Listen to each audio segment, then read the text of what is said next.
3, 2, 1. Hello, everyone, and welcome again to the DESYNC Podcast today. I'm super excited to have one of my favorite streamers and content creators and voice actors, a little bit of everything, Anna. On the stream, we have Anna Demetriou, who is just one of my favorite streamers to lurk whenever I'm doing stuff or hanging out. She's got a great personality and is just really taking over what I feel like is the ideal version of what a content creator, a streamer is. And I think Mike agrees, just from, I guess, studying a lot of her content. So Anna, tell us a little bit about yourself. Who are you? What do you do? Oh my God, the introduction I was not expecting at all. Right before that, it was just kind of like, yeah, okay, we're going to start. Anyway, Anna's the best. No, thank you so much. That's such a lovely, lovely introduction. But, Absolutely. yeah, I'm Anna Demetriou. I'm a voice actor, like by trade, actor by trade, that then ended up streaming as a result of Star Citizen, which is where I met you, and Mike. It's how I know you both through Star Citizen on Twitch. And yeah, since then I've just become, I basically had this kind of dual career now, literally becoming from Star Citizen in the first place. So I stream 4 days a week, and I also do voice acting and acting as well alongside it. So yeah, and I sing a little bit as well, but I don't talk about that as much because it's just really vulnerable. Like, it is one of those things that, like, acting, I'm like, yeah, cool, but yeah, I do sing a little bit as well, but I What can't dance if it's helpful. why do you feel like those are different? Because in my head, So they're different. very similar. I think one is other people's words and the other is yourself. So I think that's the difference, where like acting is not being you and singing is very much you.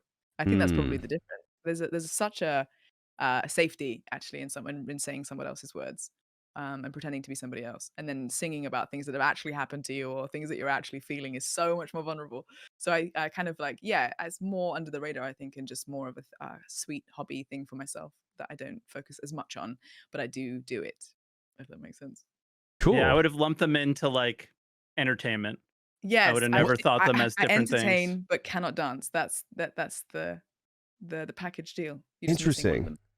Well, I mean, there's some singers and performers who, I guess, they do the opposite of what you're talking about, right? Where they're like, Yeah. I'm pretending to be someone else. Like, I even Yeah. remember there was some interview with like Beyonce where she was like, I become a totally different person when I step on a stage and I'm not even They me have like a anymore. persona, Yeah, something that yeah, they will, like, change into almost, yeah. yeah. I guess if you're that of that scale as well, I suppose there is an element that to almost, like, just protect yourself and survive, you just have a different layer on when you're on stage or something like that. Yeah. But then you have people like Adele or like Ed Sheeran or very much just like themselves. I wonder how much of a toll that takes, when you are both the same on stage and off stage. I don't know, maybe it's harder. I Well, don't I know. mean, that I feel like is something that all three of us could probably speak to, It's right? very relatable. Exactly. Yeah. Like, do you guys feel that you have any like, are you a persona on your stream or yourself? So, because some streamers That's a good stream question. with a persona, right? Yes. I do not, and it can be very taxing when you put yourself out there, and then what comes back, you don't always like, you know? Right, right. Because if they don't like the persona, it's like, oh, whatever. But if they don't like Mm. you, then you're like, It's oh man, this sucks. yeah. But I always say, I mean, if anyone asks me any streaming advice related, people always say be yourself, but I genuinely think that it would be more taxing and more difficult to maintain a persona in content if you were not being generally yourself.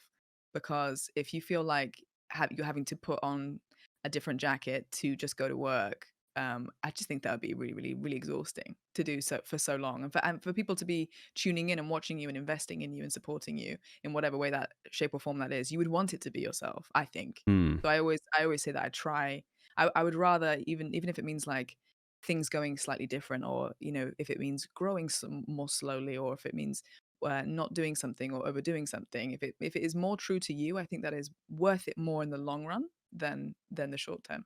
God, Yeah. I feel like I couldn't I that 1,000%. Like, God. it's so much harder. Like, if you're having a bad day, how do you show up and pretend like you're not? yep. Exactly. And people aren't blind, right? Like, Mm. we're human. We're all I mean, I imagine some people on the internet aren't very good at picking up cues. I think we can tell by some comments we see or whatever in YouTube videos or in the Twitch streams, that's the case for some people, but most people see right through the BS if Yeah. you're trying to put on a face or whatever, right? And it's if you're having a bad day, I think there's nothing wrong with sharing that with them. Yeah. Sometimes I have to be like, um, this is one thing sometimes I just put my chat in emote only mode and go, I'm not asking for your advice. Got I'm you. just letting you know how I'm feeling Yeah. today. And it's like it helps me. Cuz the moment you say like, man, this thing's going bad, you get like I call them advice Andes and they just start clacking their keyboard and, telling you what to do to make your life better, and that doesn't usually help, but it's It's true. The chat goes into problem solver mode, and they're like, "We will fix exactly. this for you," And I Exactly. which know is it's kind of for sweet. It's kind of sweet, but it's just yeah, if it's coming from hundreds of people that may not know the full picture, it doesn't. Right. It exactly. sometimes can't necessarily help. Yeah, it doesn't help. So, like, I know their intentions are good. So I Yeah, go, let's just put it in emote only, so no, you don't get upset with me when I tell you, hey, that's not really going to work or whatever. And I just get it out there, and then we just start the stream, and then we're all feeling good after that. it's a good And idea. that's how I've gone about it. But It's a good idea. yeah, like from the beginning, I don't know how, and there are streamers who do that, and I could not be one of those. It's just Yeah. so hard. Oh, To be honest, I feel like I am not myself on stream. I feel like I'm like maybe a different version of myself. an elevated Not version. Yeah, like elevated, because something that like the other day I'm having a conversation with my stream, and I think I said I was going to a board game night that was at my house. I didn't plan, my brother planned it, and I was like, I'd much rather be hanging out with you guys. And the comment that I got was, "Oh, the way that you said that makes it sound like you're like an introvert." And I'm like, "Yeah, because I am, like Same. 100%. Yeah." And Say so a lot of people, content creators are, I think. yeah, Yeah. and people assume because I'm streaming in front of camera and I'm having candid conversations all day and I'm trying to entertain people that I'm this huge extrovert. And when I go out in the real world, I'm talking to everyone. I'm having these organic conversations. Like I'm basically doing GTARP like in real life. And like, what happens off camera with Berks? I mean, I'm just sitting in my house cooking meals. I'm, watching TV shows. I'm making YouTube videos. Like I'm kind of just chill. And I guess people expect something different out of me. I don't know. Well, I mean, anyone that has a living that they're comfortable staying at a desk and do you know what I mean? Like being indoors a lot of the time, surely that often means that they're an introvert and they're happy doing that. Some people would feel Yeah, would feel really caged by a career like that. I love having a career like that because I don't have to go outside. No, I'm joking. I just mean like it doesn't involve like having to have to be anything else for anybody in person. I can have my own space, very much your own space, and you can kind of absolutely. control your own environment and how you are, and there's no one else even speaking to you in a way. You're reading instead. So I think introverts are in a big proportion of content creators, probably It's I'm probably like true. half. I don't know. half and half. I don't like dealing with people, but then I still have to like message some of my friends and be like, let's hang out or let's Mm. like I play hockey once, twice a week. So I get out and interact with people that way. But the for the most part, I I don't want to deal with the general public. Maybe is what it is. Strangers. Yeah. I mean, I worked in a casino for many years and just Oh random people talking to wow. you, and it's not fun. So Okay, I want to talk about that. Can that be the next topic? what do you want to know? Everything. I want to know what you did, what it was like, whether people I were was a poker assholes or not. dealer for 15 years. Yes, people were assholes. 15. Yeah. That's a long time. Yeah. Yeah. I'm the oldest one Wow. here by a mile. I'm the most immature here, but I'm the oldest for sure. Well, I don't know. You should see the collab stream that me and Berks did. It Yeah. went certain ways. Honestly. But yeah, I did it for a long time, and yes, people are assholes. It's so similar to streaming though, because it's a tipped based thing, right? So Mm, you're kind of relying on the people around you for your income, and they will sometimes use that and hold that over you, of or course. right. So there's definitely some interesting comparisons, but I did that for so long that I just went full time in March or April, I think April, and it's nice to not have to do that anymore. So I avoid people a lot more than I used to, I think. Did you feel like it was quite a mix of people with different financial backgrounds? As in, like, some people Oh that were yeah, there, like, super loaded, and some people were there, like, desperately yeah. trying to change their financial situation. So it would be people from all over, like, the Oh yeah. social, whatever, political Oh status. yeah. I I've dealt poker to people who had a character in the movie Wolf of Wall Street. There was like he was one of the people in Wolf of Ironic Wall as Street. hell. Wow. Yeah. God. Yep. So like billionaires, millionaires, and down to like this is my last dollar. And Mhm. they could be at playing at the same table, right? It's like it's crazy. So I mean, I have Were you ever seen tempted to rig it? no, no, never. And it's I guess you can't. Not. you can, but it's a lot harder now, and I can't. I don't have the mechanics. Like they're actually called mechanics, like people who can do that stuff, but Oh, I wow. never knew how to do it, but you can for sure. Interesting. Like I guess Yeah, just go to Mhm. YouTube. I guess like It's you because they get really what's the word? Like not upset, but very particular when people are counting cards and stuff, right? But I never that's thought different about because that was poker. oh, you were just poker. Okay. Yeah, so counting cards is Interesting. blackjack where there'll be like 6 poker decks and then you're counting the numbers to be like, "All right, I think big cards are going to come, I'm going to win." And then you make a bigger deck, Right, right, make a right. bigger bet. But with poker you have one deck and you can like I'll give an example of what somebody might do is let's say Anna had pocket aces, right? Very good hand. I'll take that in and I'll put it at the bottom of the deck and I'll leave it there at the bottom of the deck. I can shuffle and make sure I never touch those cards. And then when I deal, you deal from the top of the deck. But when I give them back to Anna, I can like very sneakily take them from the bottom of the deck This and is ship like them her way. magic. Like card Right. magic. Yeah, it I used is. to do It some, is. so I know exactly what you're talking about. Yeah. It's It's just so like sleight of interesting. I hand mean, things I that people would sucked, do. but I I know what sucked, you're but talking about. Man, that's so Let me tell you interesting. something. If I could do that, I would be retired because there's this thing called a bad beat jackpot in poker. So a very like an amazing hand is 4 of a kind, right? It happens like never. And if you lose with that hand, which is even more insane, like it can go there can be an entire year in a poker room with 400 people every day that this moment will not happen. And we take $1 from every single hand that plays and put it into this jackpot, right? And when that moment happens, the person who loses the hand gets 50% of that jackpot. The person who wins the hand gets 25%. And the rest of the people who are dealt into the hand, there's 9 players at a table, would get the remaining 25%. And like dealers get tipped $10,000, $15,000. Like one of the jackpots was $500,000, right? So like I know a dealer, she was so stupid. She bought a BMW, right? Like she was like a with 20-year-old it. kid and immediately bought a BMW like right after dealing her bad beat jackpot. But it was like that's the moment. I dealt for 15 years, never dealt a bad beat jackpot. That's how hard it is. That's crazy.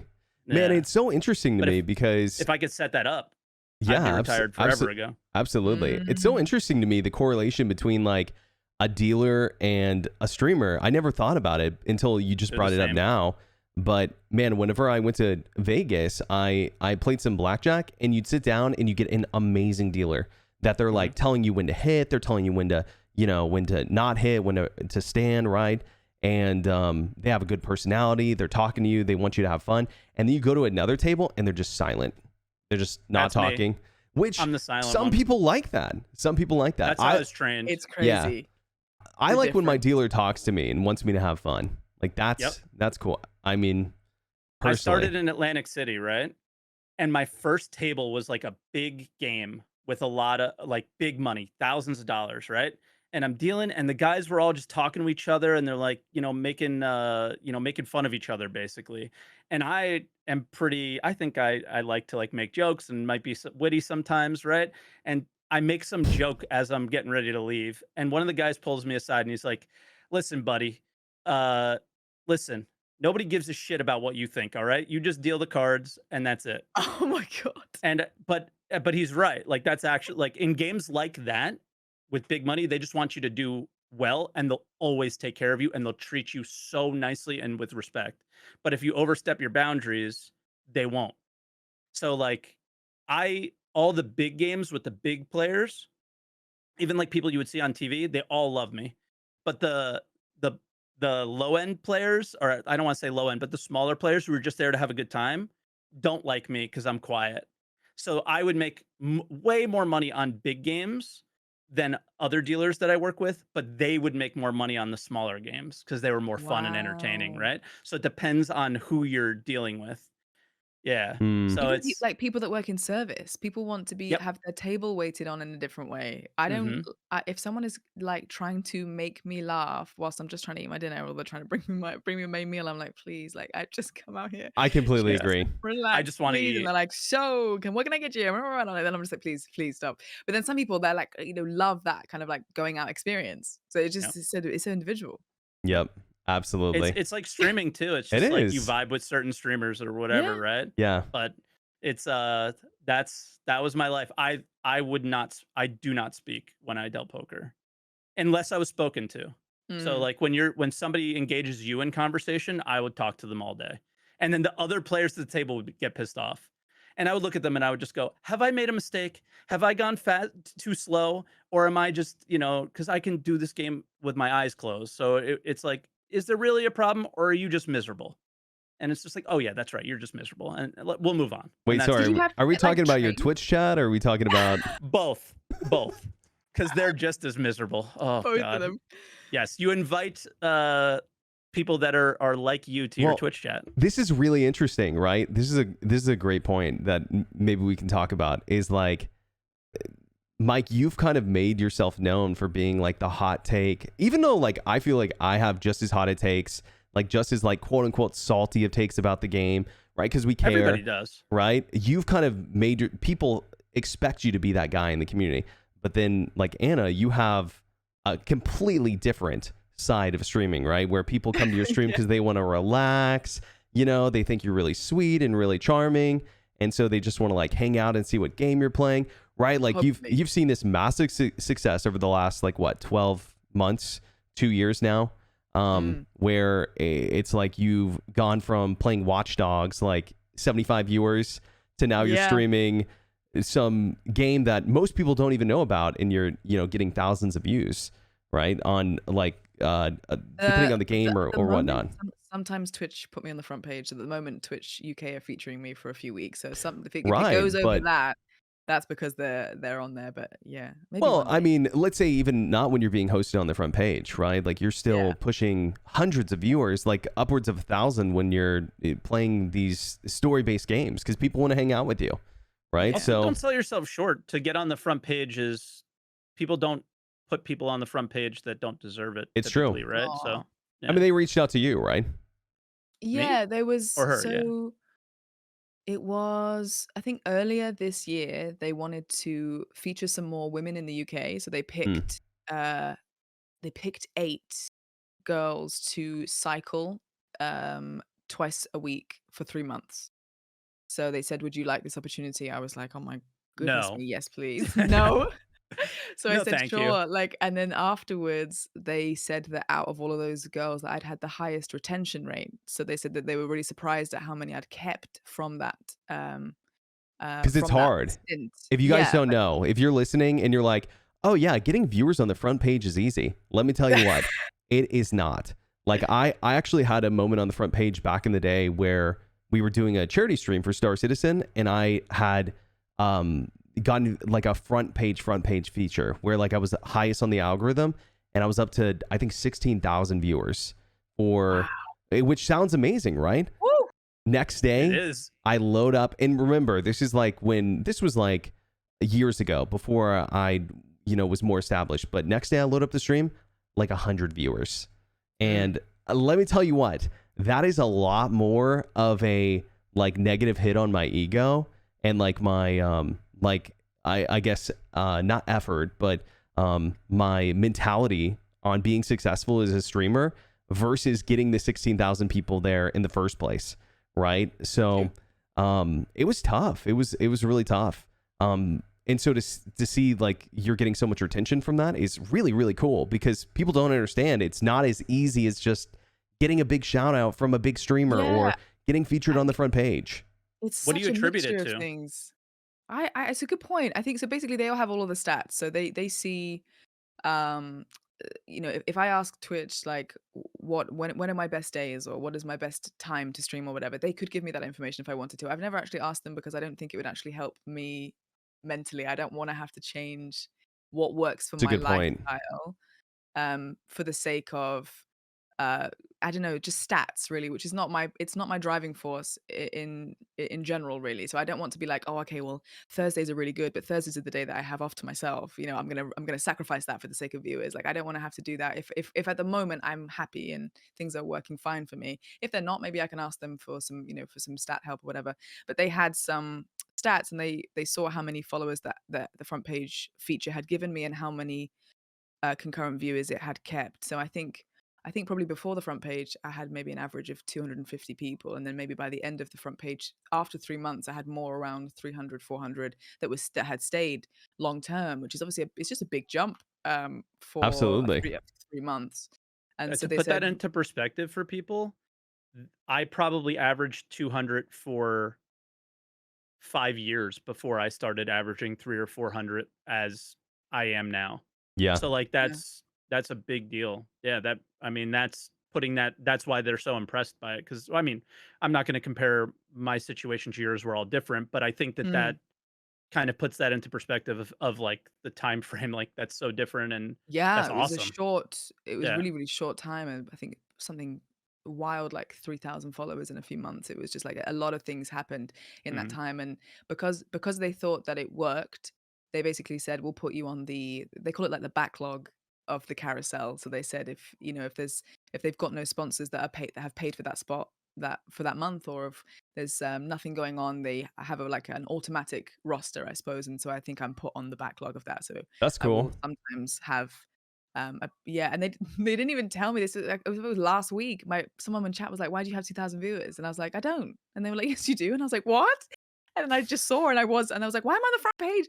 And I texted the Twitch guy, and I was like, "What's happening?" He's, "Oh yeah, sorry, I put you on for a few weeks." I was like, "You could have told me that." Yeah. Yeah. But like, I would like to be prepared. yeah, That's like I would like to wild. know. If you guys don't know, Um, there are like different rules you have to follow when you're on the front page too. So very much. that's like that's a little bit scary that they put you up there without telling you. Or I guess they do. I don't know. Maybe they trust me. Maybe I don't say too much. I don't. But I would just prefer, just be aware of it. Maybe not swear too much, or Absolutely. just Absolutely. say less, be less opinionated or something. I don't know. That would be But like if yeah. you went to go perform at like a small club, like singing your Mm, like an album or something, mm. and then they were like, And you "Hey, open the door and it's a yo, stadium. by the way, we're streaming this to 100,000 people," like And I you'd have be my like, viewers turned off on OBS because I don't find it helpful "Same, to see that either. Yep. So I would have no idea that was happening until someone was like, "What happened?" It's yeah, just, but yeah, absolutely." That's absolutely the way to play, or the way to stream is. Me and Mike have yeah, talked about this several times on the podcast. Is it gets in your head, and I feel definitely. like as a streamer, your biggest enemy is yourself, Mm, and thinking I've that been because go ahead. sorry. I've been turning them on lately because I've been trying new things. I've been Hmm. doing just like different to see things. it, see how it Yeah, changes. just seeing like how people engage with it and seeing what people are engaging with. Like the last 2 weeks, I've had it on a lot, and it's been like because I as long as you come in with the mentality of like it's not going to bother me, I've been Yes. like, "Oh, this is what my audience is interested in. Oh, Hmm. this day I went up to 500. This day I stayed at 300. Interesting. Why do I think that is?" And as long as I stick with it like analytically and don't like beat myself up over it, like, "Oh man, Mhm. I have less viewers." Like I've been doing this long enough now that I feel like I can get over that hump for a little while. Yeah. Um and it was a good week with that. But 99% of the time I just have it off. But yeah, this week I didn't. And I was happy. Nice. I played Palia today and I kept most of my viewers and I was like, this is totally different than a game that I would normally play. And you And get to see. people engage with it. And I was like, Mm. that's cool, but I'm not still not sure why. So, but it was cool. God, it's so random sometimes with games and like what hits, Yeah. what doesn't. Like Hmm. like you were seeing Diablo came out and streamers were exploding like they have never before because of the game. And it's so funny because some games will come out and someone will stream it and it doesn't have that effect at all. It's just there's no. I think with content, especially what I've learned over the 2 years is knowing that there's not really any formula and there's not really any rhyme or reason. And I think a lot of content creators go, this is how you do it, and this doing this equals this, and it's so different for every single person that that's not really the case. Totally And all you agree. can do, yeah, I think all you can do is just do what makes you happy, what works, what fits you, what feels authentic, and actually just try and be truly content. Like genuinely be content with how many people are there, be grateful, and show up for the people that are showing up for you, and not resent anything or want for any more, and just enjoy what's Yeah, happening. And I'm that's the hardest part is being content and just yeah. going with the totally. flow. Well, and I'm this is why I curious. have. Oh, go ahead. Go ahead, Berks. No, go Well, ahead. yeah. Hold on to that question. All I was gonna say was, for me, that's why I have to have my viewer count off because I just pretend like I'm streaming to 1,000 people no matter what. If Yes. only a few people are in chat talking, they are just so flabbergasted. They are so in shock. They cannot bring themselves to type a Yes. response. That's why my chat's slow. It's not because, because it's a slow day. It's not because my content's bad. It's just because my content is so unbelievably good. And I feel like that confidence really carries me through my streams. I will look at my numbers, but not until much after I'm done with the stream. Like I'll take Same. an hour or two break. I'll let my mentality digest from the stream. I'll like get a break, grab a snack, and then I look at the numbers. And it's funny because typically they are usually better than what I'm expecting. Mhm. Because like I'll already paint a picture in my head of like, okay, it's a slow time in Star Citizen. Oh, it's a Wednesday. It's a Tuesday. These aren't great days for me, so I know what they're going to be. And typically, it's like I end up having. Sometimes it surprises you. Yeah, it surprises me. It's good. And then sometimes it's worse than I expect, but that's okay, right? Yeah. I think like we said, going into it and not letting it bother you, I think is the key. It's the key. But Mike, go ahead. What were you gonna say? Oh, I was gonna say like one thing that I'm always curious about when I talk to other creators is like you said it. It was do what makes you happy, do what makes you content. What about content creation? What about whether it's streaming or YouTube or both or the combination of everything that what do you love about it? What brings you coming back to it? You know what I mean? We all do it for different reasons, but everybody does it for a reason. Mm. Because you have a lot going on, right? So committing 4 days a Yeah. week that's a lot. You have to love it, Yeah, right? for sure. And but also as an actor, I've worked every job you could possibly imagine that has made me miserable to support myself as a working artist in one of the most expensive cities in the world. It's very hard to do it. It's very hard to do it. I'd say about out of the 30 people that graduated from my drama school year, there's probably only about 10 of us that are still doing it now. And that's from one of the top drama schools, in the UK, in the world. So in that, because it's so difficult to sustain it, you can train and you can be really good, but actually making it work long term and supporting yourself doing it and not feeling disheartened and not it becoming really depressing is really hard to do. And a lot of people go, you know what, I love acting. I gave it a go and I'm actually going to do something that makes me happy instead. And they're doing other things now and they're super happy and good for them. But I think finding the thing alongside it that means that you can support yourself, that makes you happy as well, is super super hard for an actor, because you have to be ready to drop everything and audition. And I never found something that I was able to do that with unless I was working in like pubs and clubs and bars or sales or call centers or like any possible thing you name it. I've done it over the last few years of my life, being an actor for like 10 years now.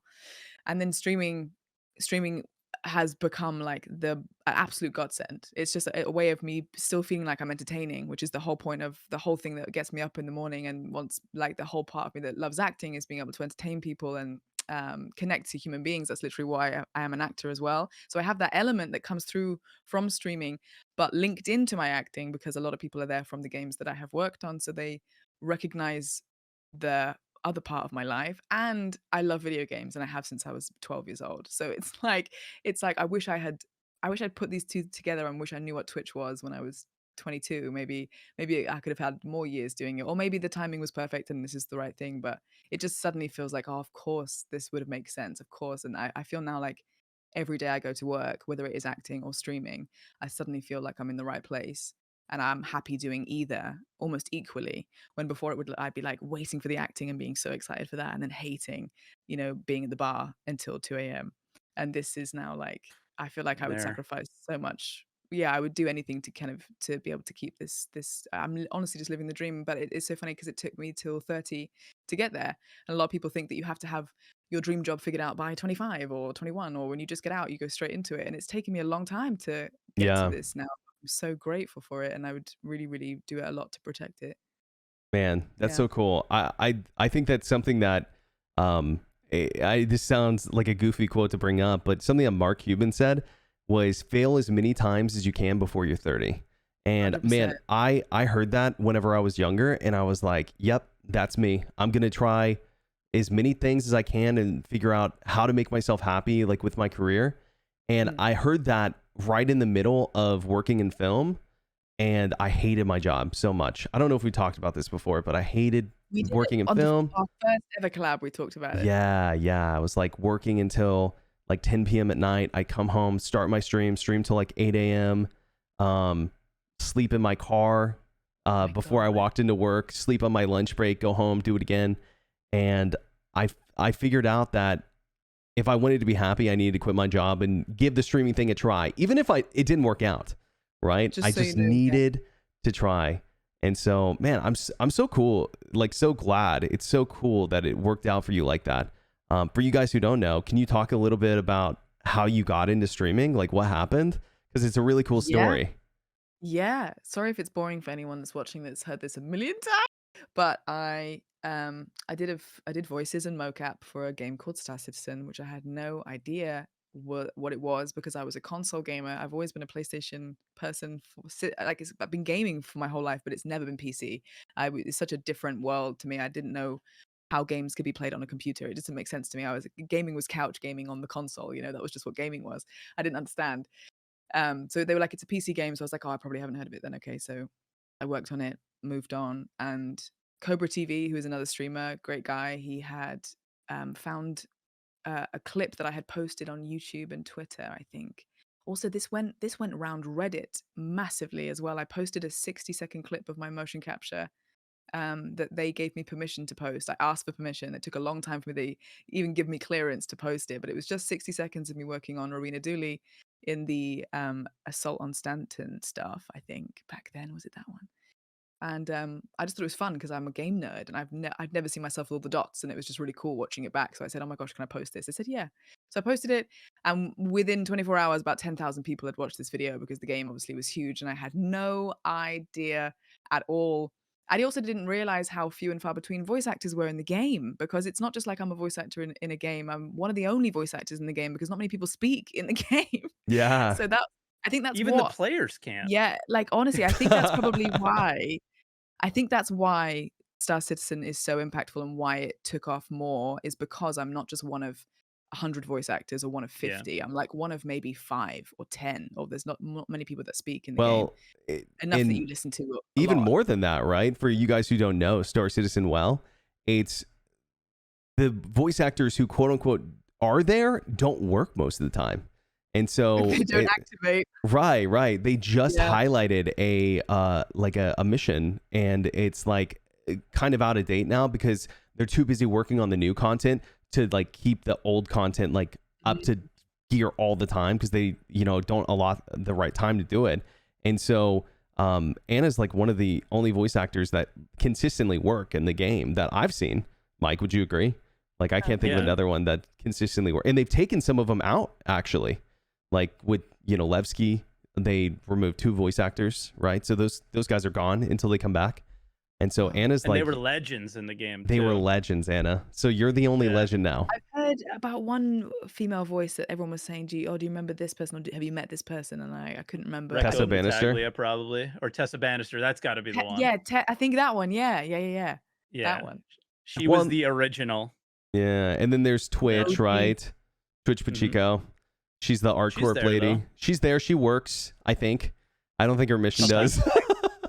funny. She works. She I functions. think I'm pretty sure. But yeah, it's honestly a huge deal for you to be in the game. And so what happened after that? So you're in the game, So, someone reaches Cobra out to you. said, yeah, Cobra said, could I interview you on my Twitch channel? I think my viewers would love to hear from somebody that's worked on the game. I didn't know what Twitch was at all. I'd never heard of it before in my life. Um, and he just went, it's like a live broadcasting thing. It's just like a gaming thing. And at that point, I mean, I loved games, and also as an actor, gaming does not get taken as seriously as film, television, and theater at all. So I didn't feel I was working on these games and I was really excited and like proud of it, but my like in real life circle, I suppose, were not treating it as like impressive at all or exciting at all because it wasn't a Netflix show or something, you know. But I was like, but me as a gamer was like so excited to be part of video games, and no one else around me seemed to like really appreciate that at all. So having someone being like, "Can we interview you about this role that you did?" I was like, "Oh my god, yes!" As someone that gets games and kind of, I feel like I could talk about games with this Yeah. person, whoever it was, someone that understood. I think how cool it was. So I said sure, and a bit like this OBS Ninja, we did it. I popped on his stream. I was on the camera somehow. Didn't realize it was a live. I didn't really think I even knew it was a live broadcast at the time, really. But I I was on it, and he said you should get a PC and play it. I know we would all love to watch that. And I said, oh, I don't even know like what a gaming PC is. I'm just a PlayStation person. I was like, is it coming to PlayStation? You know, I didn't even realize. Um, and he said, well, I'm sure, he said, the community is so generous. I bet someone would get you a gaming PC to play it. And I was like, are you kidding me? That's like thousands of dollars. Of course, I'm not going to expect strangers to do that for me. Why would I do like that's insane? I was like, that's so sweet of you to even think about it, but obviously not. And anyway, finished the interview, and he messaged me again saying, would you do it? There's people that want to do this crowdfunder. And I was like, no, because to me, it felt like the most cheeky and outrageous thing to do ever when I didn't even know what I would use it for after that. Like, I played Star Citizen once. I'd have a $2K PC, play Star Citizen once for Twitch. And then what? Like, I felt like a complete unnecessary thing to take off of people that didn't know me. Um, and then I was getting messages and messages and messages like, where's the crowdfunder? Where's the crowdfunder? And I was so surprised about how much people really wanted to. And at that point, I had started recording some Let's Plays for YouTube on a very like tiny YouTube channel. I was recording Alien Isolation on my laptop, and my laptop was taking off because it was not prepared to handle like all these files. And my partner at the time was like, well, that gaming PC would be able to handle those files, right? And you'd be able to edit on that. And I was like, well, yeah, but kind of things just added up to it where I just thought, okay, maybe this is the universe telling me that this is something to like to put my pride aside, maybe, and just take it and see if where like when people want to do something for you and you kind of resisting it, maybe it would be a Yeah. nice thing. So I just was like, you know what, okay. And I said yes, and the crowdfunder went up, and in 10 minutes, I remember 10 minutes, there was $1,500 in 10 minutes. And Yep. I just couldn't believe it. I was super emotional. And Board Gamer, another creator, he built it for me because I messaged him and I was like, what do I need? What pieces do I need? I don't know. And he sent me a link, and his build is still my stream PC. I now have a gaming PC, but his build is my stream PC now. And yeah, it got sent to me. I started streaming, and it's just wild. I've got a partner in 4 months, and it became my job within about 5 months. Absolutely unbelievable. And it's just It's because of Star nuts. Citizen, Yeah. just because of the game. So cool. But it's like now it's become obviously so much more than that, right? It's like some of your biggest streams aren't even Star Citizen anymore. Like non-hosted, non-front page. Like some of your Yeah, biggest I streams are would always different think games, Star which is so cool. would win. I thought it wasn't like resentful. It was just like I knew that Star Citizen was probably going to be the thing that people only ever cared that I played. And as a gamer, and as someone that really enjoyed streaming, and as someone that loved games, I really hoped that maybe one day it would even itself out. And I would stream anything else and have 50 people, and I would stream Star Citizen and have 500 people. The difference was incredible. I couldn't believe how different it was. And I just thought I Can could either relate. yeah. I was like, I can either just lean into the Star Citizen thing and probably be maybe less satiated by content in general because I would be wanting to do other things, or I could just um, keep doing this, and hopefully people would learn and understand that I was interested in other things too, or I was voices in other things too, which I was. And so yeah, and over time, thank God somehow it just kind of evened out a little bit. Yeah. And then now it's more kind of in general similar. Maybe Star Citizen is still a little bit more, but in general it is now a roughly similar. But it's I don't taken, a couple remember. years. Uh, I don't remember when it was, but I remember seeing the tweet and thinking, I think it was a tweet that you made that was like, "Hey, I'm going to be playing Star Citizen less. I hope you guys understand," or it was something to that Yeah, I played it once a effect. week for a year and a half, and I decided Yeah. to make it twice a month instead. Yep. Yep. That's what it was. And Yeah. I remember thinking that doing it early is the right thing to do, Mm. because if you don't, then you end up in a situation where there's it's not that there's no way out, but it's a lot hard. You Yeah. gotta dig out a lot harder to Mhm. show things that you want to show to people, For sure. and or play other games and enjoy them. And I mean, I am almost 10 years into streaming, and I'm just starting to be like, I Breaking want to out play a other bit. games with you guys and Yeah. working out of it. Right? It's super hard. So I remember thinking like, good job, smart move, because Yeah. Oh, it'll that's work nice out. to hear. It's I appreciate incredibly it. impressive. Like I want to highlight to this to people who are listening who don't know how hard of a step it is to go from streaming your main game to streaming a game that is not your main game or going variety. This And is you were full time, a right, at that point I already? was Yes, I was already full-time, yeah. So it's even scarier, right? Because you're like, I don't know Yeah. what's gonna happen it's here. it's not just a scary jump. Yeah, it's scary, but it's for most people not very possible. It's a Mm. tough transition to make. You have to be, I think, a high caliber content creator. You got to have an amazing personality. You could do everything and have all of that, right? That I'm talking about, the personality, the content, the community, right? Your chat helps a lot. If you go into someone's stream, every time I go into your stream, Anna, it's like flooded with messages, people vibing with you. Sometimes you're not even reading it for minutes at a time, I but can't. people, you can't, right? And that's totally fine. No. But my point is, you have Yeah. an amazing community that just wants to contribute to the conversation, whether you're a part Yeah. of it or not. They're talking to each other, and that's a huge part of it, Oh, right? that's another thing. I think I always say if you can get people, I say that as if I've got years in this career, as if I know what I'm doing too much. I still have No, so much to learn. please.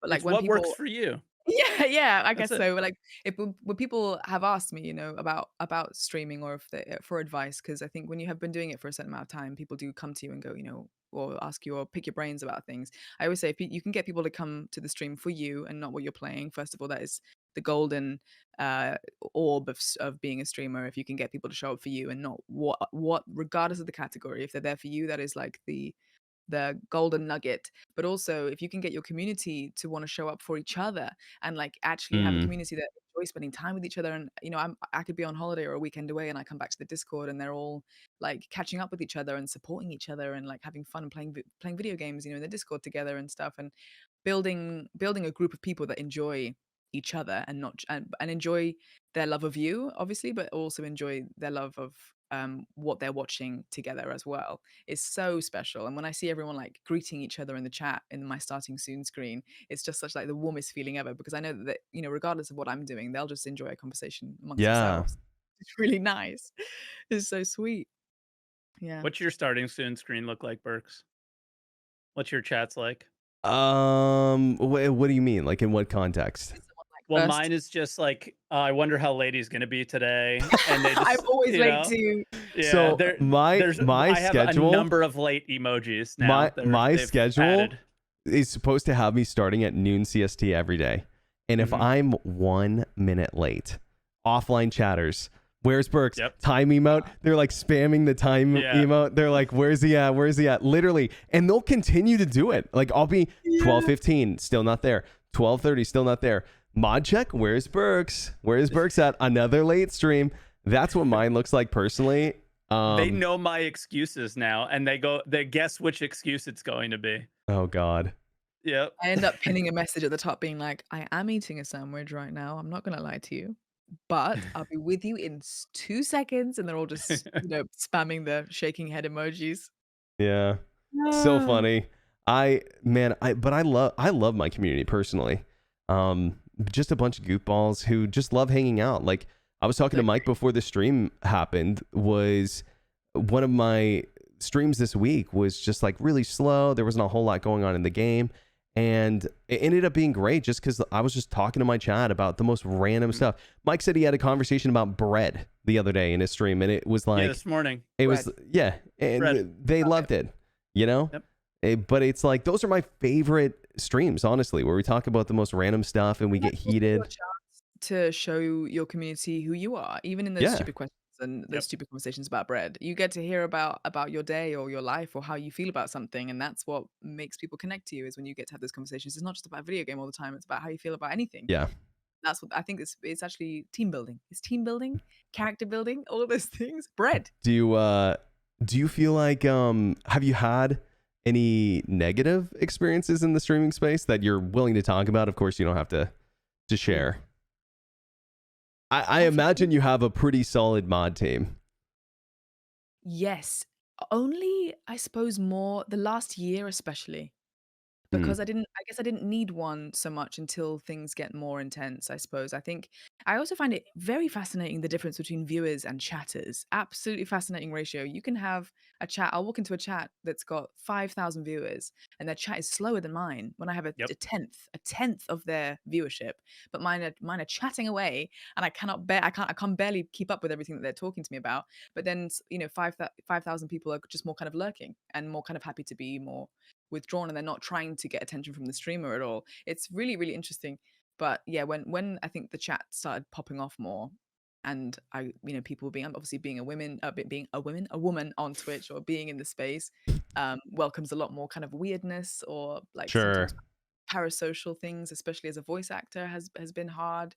People really believe that they know you as a person because they hear your voice so much, and they also watch you for hours on Twitch, and people kind of create attachments in their head that are not real, and those type of things. So that's sometimes quite difficult. But yeah, you get a lot more. It's a fine line, right? Because like for me, I want to open up to my stream about my personal stuff. Be like, guys, this happened. I went on this vacation. Me and my girlfriend did this. Blah blah blah. Whatever. But then it's like, I'm like, am I oversharing? Like, is this information people on the internet need to know? I don't know. And I'm sure that translates a lot into your life as well with streaming, especially with how active you are in content creation outside of streaming. You mean like social media or whatever? Yeah, well, social media, but like, it's not just like you have one thing going on. You have, the voice acting, you have the music, you have, YouTube, Twitch, all going on. So it's definitely a fine line. What do you think about this this new Twitch policy they're putting into place? Where good. We mentioned it before. I think I had a streamer friend who had quite literally a stalker, and she was banning him and many alt accounts. He was creating different ones again and again, and to watch her stream, and she was banning every single one. But either way, but the banning didn't stop him from being able to watch and listen to everything that she was saying on a daily basis. People that were not banned, he could still watch her for hours, which does not help, which defeats the object of a ban. It's bizarre. If on Instagram, if you get banned, you cannot see their photos anymore, which is the point of Instagram. Like, if you are banning someone, you mean that's you going, I don't want you to see what I'm doing. I don't want you in my space. And Twitch was going, yeah, they can stop chatting, but they can still listen and watch you. And I'm like, wait, what? Why? So I can't believe that hasn't been done before. But I'm so glad it's happened now. I just think that's gonna make such a difference. It's been talked about forever, right? Yeah. Mike's viewership plummeting because he's banned too many people. Does it still count as a view? Does it go as a view? Well, they won't be able to watch. Well, if they're banned, yeah, absolutely. Wow. Absolutely. So before it was counting as a viewer. Not anymore. Yeah. Which is why we think they didn't want to do it, because they wanted their views to look a certain way or whatever. But I think with those persistent ones, they'll still find a way. But right, because they make alt accounts, but then there's that other thing where it's like suspicious, been banned, like they'll IP check them or whatever. So it's a little bit easier, but I think the crazies will still be the crazies, I guess. But I do think that I don't know how else to say it, but No, you're right. the ones that are like just some nasty guy that comes in chat or whatever, and you're just like, just go away. They won't be persistent. They'll just go away and it'll be over. It'll be nice. Right. So I think it's a good thing, but I don't think it solves the scary problem. The scary part of content creation, unfortunately. Yeah, it is. Yeah, it's definitely, I think, a good change. I have to imagine the amount of people on Twitch who are banned, viewing streams, watching as a banned chatter or, you know, a banned viewer has to be exponentially lower. Like it has to be a percent of people who are viewing streams on Twitch. I can't imagine it's that many people. So No. Twitch cannot be taking that big of a hit. Like if I don't know why you would want to watch a stream if that person has said, I don't want you here. Right. Yeah. Especially consistently, right? Yeah. So I could I imagine can maybe tell you all about this, guys. I could go into this for hours. The Reddit threads I read about me, the people literally, I don't know what it is. People watch things they hate. Mm. To be able to complain about it. Yeah. They enjoy complaining. Yes. It's Yes. like I read a Reddit thread about me. How do you hate me so much, but know everything I do? Because it means they're watching. It's still watching. Exactly. Bizarre. Very. it's super weird. Like, but it's almost a good thing, right? It's a good thing and a bad thing because you've become a household name, so to speak, in Star Citizen, where like people, like literally, I'm in global chat the other day and someone's like talking about, you know, people hating on Star Citizen, or some guy in global chat hating on Star Citizen, and this guy replies and says, well, I mean, you won't hate on Star Citizen as much as Salty Mike on YouTube. And I'm like, what did Mike do? You know, he doesn't deserve it. It's I feel like your name has really set yourself up for disaster a little bit, but it's also a good thing. It's also a good thing, I think, because it gives you the, not like attention as in like you crave attention, but attention for your channel. And I feel like that's good, because if people like take a second and they think about what you're saying, I feel like most likely they're going to agree with you, unless, I mean, not every take you have is like unanimous, but I feel like most of the takes, I say this all the time, most of the takes I have are the same as Mike's takes, but it's just presented. Yeah, I'm from New Jersey. What do you want? I'm so sorry. I sound like an asshole. It just comes out that way. Yeah. You know? But is it, Hassan, one of the biggest Twitch streamers, he's got, you know, his entire content is talking about his opinions, and that's basically that's why he's so popular. And not everyone is agreeing with him, but people are still sat there with popcorn, ready to see what he's got to say because it's entertaining. And that can be a whole thing. XQC is huge following, and a lot of the time he's just watching videos and talking about what he thinks about. Funny. Oh my god. Like, it's crazy. What do you think about React? There was like all this drama with React content, and Mike does reaction content differently than XQC, I'll add. But man, that guy is an absolute mess. But this is kind of what we were talking about earlier. Can I give an update on this? I would like to update everybody on this. Things have. Listen. I went around and asked nearly every single content creator in the Star Citizen space that makes content, and every single one of them said absolutely react to my content. I love it. One of the I don't want to say who it was just because I don't know, but sharing personal things. One of them said, I literally make videos hoping you watch, like certain types of videos going, I hope you watch them. Right. And they're way bigger than me. So it's like, for me, I was very surprised. I reached out to everybody because all of the drama and stuff that was going around, I was like, damn, at the bare minimum, I should reach out to everybody and see how they feel about it, because I would never want to hurt somebody's feelings. I care about all these people. I legitimately am friends with all the people that I watch for the most part, like, or really enjoy their content. So let me reach out to everybody that I possibly can, anybody I have contacts with. Every single one of them, except for one, was pretty very open to it. So it was just like, okay, maybe all these things that people are yelling out there is just internet stuff and not reality. And I was like, the week that we talked about it, like Berks knows, I was like depressed. Like I wasn't depressed, but I wasn't feeling good. I was having a hard time like sleeping and all these things. So I was like, man, I'm hurting my friends. I don't want to do that. And then when I talked to all my friends, I realized I'm not hurting anybody. And it's like, it's just noise. Yeah. Well, maybe. I think there's a lot of valid criticism. I think there's a lot of valid criticism, but I think there's a lot of noise too. Yeah. So I learned a lot from that situation. Especially in the Star Citizen fandom. I love noise. Isn't playing stars? Yeah, they just love making noise. Isn't playing video games reacting to them? Yes. I mean, a lot of my content is reacting to them. I can't play a game that is just gameplay. If it's just combat, people don't care about watching what I'm doing because they want to see my reactions to like a Of story course. or something Yeah. funny or This whatever. Anna, this is why you have to play Baldur's Gate. I'm telling Oh, you. yes.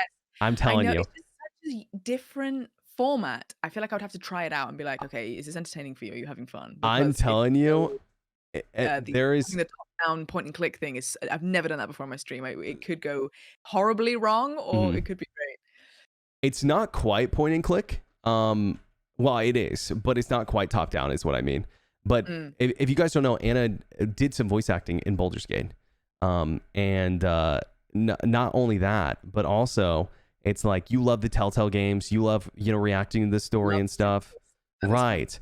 And so I'm telling you, you would love Baldur's Gate because I didn't expect it to be the way that it is. It's Yeah. basically D&D, the video game, which would be awesome because you've expressed interest in playing D&D before. Yeah, people have been like, "You'd be good at this," and I'm like, "I don't know Yeah. what that is, but Yeah. sure." So it's like D&D, the video Yeah. game. You make your own choices. There's romance. There's, combat. There's goofy things. If you can think of an idea, you can do it, right? That's Like amazing. no No, sorry. spoilers, of course, but there's like this scene where you're fighting this witch, All my. and Oh, I thought you were going to talk about she's the bear. oh no, thought he was going the bear scene. no, you sick Oh, piece I of. That's all my chat talks about is the bear. I have heard about this. Yeah. I've There seen is some deeply it. sexual things in that game, absolutely, but that's not what I was going to bring up. There's this scene where you're fighting this witch, and I'm playing it offline with my girlfriend. I'm not streaming it. And so, we would go in, we'd fight her, we'd die. We'd go in, we'd fight her, we'd die. We go in, we're clearly outmatched. There's no way out. We can't teleport out. We'd have to go back to a save before we even got into this area. And so we're like, what do we do? So in the very first scene in the game, you get these things called void grenades, and they basically just suck things in, right? That's it. They don't do any damage. They just suck things in. And so she's standing on one side of this chasm. I'm standing on the other. And I think to myself, what if I throw the grenade and suck her into the chasm? Like, would that work? And I do it, and it works. And we beat the mission. And like literally without having to fight her or anything. And I'm just thinking to myself, man, this game is so cool that they give you so many different. It's inventive, Totally. right? It's almost like complete freeform, but within some kind of structure. It Yes. seems really free. Yeah, and like, hey, this character that was supposed to be a main character in the game and play this huge role, well, you decide you don't like him and you kill him, and they're gone for the rest of the game. And they just hard code everything to make it work. It's definitely game of the decade, I think. And I told everyone I won't enjoy this game. I don't think it's going to be good. Like for me personally, I'm glad other people are enjoying it, and I'm so glad I tried it. And I'm telling you, I think you'd love it because it seems like your style. So I've downloaded it. I think what I will do is play it off stream until I get to the bits that I know I'm around. Then maybe I do like a few sporadic streams where we just get to my bits maybe, and we get to like hear it back and make some silly decisions and stuff like that. But it's such it'd be like an 70 to 80 hour. Oh yeah. Oh yeah. And I don't really dip in and out of games so much as I like to play them, complete them, and move on. So I find it hard dipping in and just giving something a go. I find if I commit to a playthrough, I'm like, we're starting this, and I guess that's fair. Yeah. I find it hard being like a quitter. I don't know. I feel like we all get invested together, even if it's like people don't like it as much, or if the viewers are low or whatever. I'm like, we're playing this, so and we do it. But with Baldur's Gate, you can't do that so much unless you're going to be like, right, 150 hours, we're in it. Yeah, I guess that's true. What kept me away from it. If I'm playing a single player game, it's like 8 hours to 20 hours is perfection. It's because it's most of perfect. your stream can hang out and watch the best it's like 4 single streams, player 5 game. streams done. Exactly. And the best single player game I ever played was this weird game called Maze. Maze as in like corn. And it was just goofy. Check it. It'll be a great game. It's got some story. I'm pretty sure it's completely voice acted, which is always good. And it's just goofy, funny, and it was a 4-hour stream, and it was the whole playthrough. And chat was all about it. This was when I was like 100% a Star Citizen creator, and if I played anything else, I had like 5 viewers. It was amazing. Is that a teddy bear? I see. Yeah. Is it first person? I can't remember. This was years ago I played it. That looks brilliant.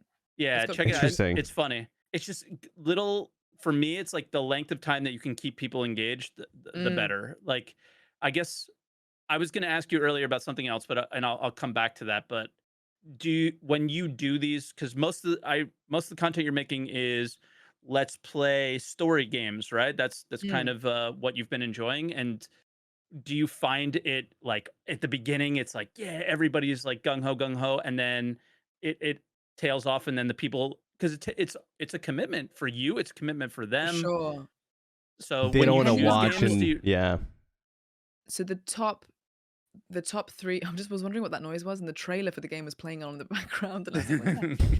Um, the longer the game, the harder it is for Yeah, sure to keep it going. So Hmm. I voiced a few characters, like a named and a named character in Final Fantasy 16, and that's been 4 years waiting for that to come out. So I knew we were going to stream that because I guess part of my um I guess brand. I suppose everyone's on Twitch. She's got a brand. Part of my brand is playing the games that I've voiced in, and everyone yeah, we get to I get to live experience my work back at in its place, published, and get to have that exciting moment with them. So like when Final Fantasy came out, we knew we were going to stream that. I had no idea how big that was going to be, but I just was like, this is what I do. It's going to be a big thing. It's also not really like anything I'd streamed before either, but we just kind of go, here we go. And for sure, I think when it gets past, by the end of that, that was a 69-hour playthrough. yeah. 69. But yeah, Nice. it was Nice. 69.6 hours. And it became my third longest playthrough on Twitch. So on my stats, my top played game on Twitch is Star Citizen. Number 2 was Red Dead Redemption 2, because that was a big playthrough I did this summer. It was long, probably about, I think, 80 hours maybe, but did very well on my stream. I'm so grateful for that. I think it really helped me long term, actually, how many people came through from that playthrough. And then underneath now is Final Fantasy 16. And for sure, when you get past a 40-hour mark, maybe people know what to expect, so it's maybe less exciting. And I would typically like to move forward and move through games a bit quicker, possibly. But if I've committed, then I think a lot of people are in for the ride and they buckle up with me, and it's like, okay. But yeah, maybe it won't be as successful as something brand new on the first new day is, um which would also be fun. I used to do once a week. What did I used to call it? I used to call it something. I've forgotten what I used to call it. But on Mondays, I used to just play something absolutely random, just purely to make them laugh. A simulation game, prison simulator, or just like something ridiculous. And those would often be. And I think if I put them back, they probably still would be the best stream days viewer wise for me, because people just had no idea what on earth I was going to pick, and it was going to be random, and it was going to be like, I'd be a goat or something stupid.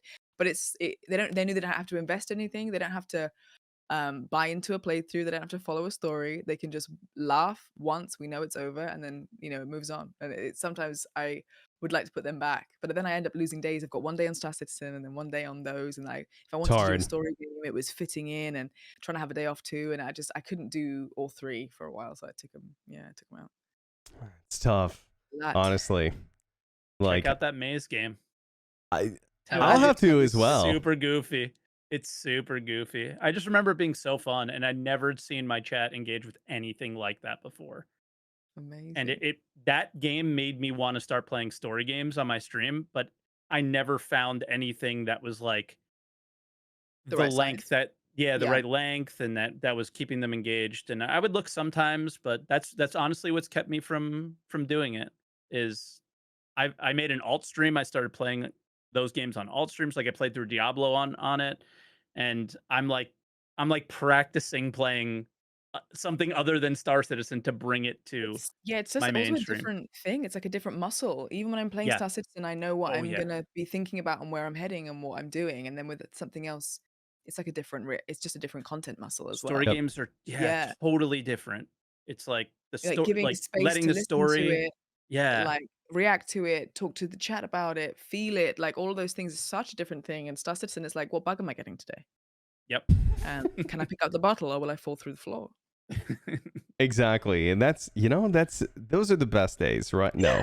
That's I the charm. It's the best. So like literally, Mike, if me and Anna, we streamed together last Friday, and basically what had happened was we had a couple of things planned, but one of the things we wanted to do was do like a group event. We bring in her community, my community, and we just do something fun.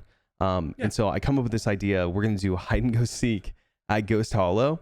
We'll have everyone accept a box delivery mission.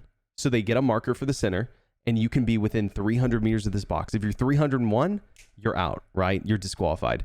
300 meters or less. That's insane. Infinitely more hard than we thought it was going to be, first of all. But setting it up took bigger space than I think we expected either. Yes. I was looking in every bush. I was like, this, I can't find anyone. There was 17 people, I think, that were hiding at night. Oh, yes. So it was, I think when we started 20, we lost some people because it took us 2.5 hours to set up. And it wasn't because we did anything wrong. We get on the first server, we get there, and it's a war zone. And so I'm like, okay, we can't like ask these people to leave, clearly. Hey guys, we're doing a group event. Do you guys mind like not playing the video game here? Enjoyed our hide and seek event? Yeah, clearly not going to happen. In the middle of a war zone? Right? So we get on the second server and we have mega issues. The server's locking up. Anna's doing cartwheels in the Cutlass Blue. Like she's sitting in my turret. I am like, I don't know what you're talking about. Turns out bandwidth just shooting through the roof for everyone. We log. I'm like, guys, give it one more try. Get on the next server, same thing. And then we get on the third server, finally get it set up. I'm glad we kept on going because it was a lot of fun. I haven't laughed like that in Star Citizen in a long time. Oh my God. This thing ever. Anna ends up like killing me at one point, like on accident. You had a regular gun or like a rifle or something, and for some reason I had a grenade launcher. That was my way. And if we found them, we kill them and they're out, and whoever was left got a game package or a ship. Nice. Yeah. People had an incentive of wanting to stay hidden. If we see you, we kill you. And it spent so long trying to find everybody that we had to like keep bringing constricting the rules. We're like, all right, guys, it's 200 meters now. 30 minutes. Yeah. 30 minutes. Wait, is this a battle royale? Basically.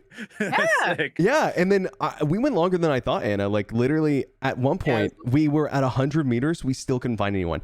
Like we had killed people, but we didn't find everyone. We had to bring people in. And at one point we were like, all right, 50 meters. And then there was like 7 people left still when the time ran out. Play like Simon Says at that point. People were prone in the grass. People were prone in the grass.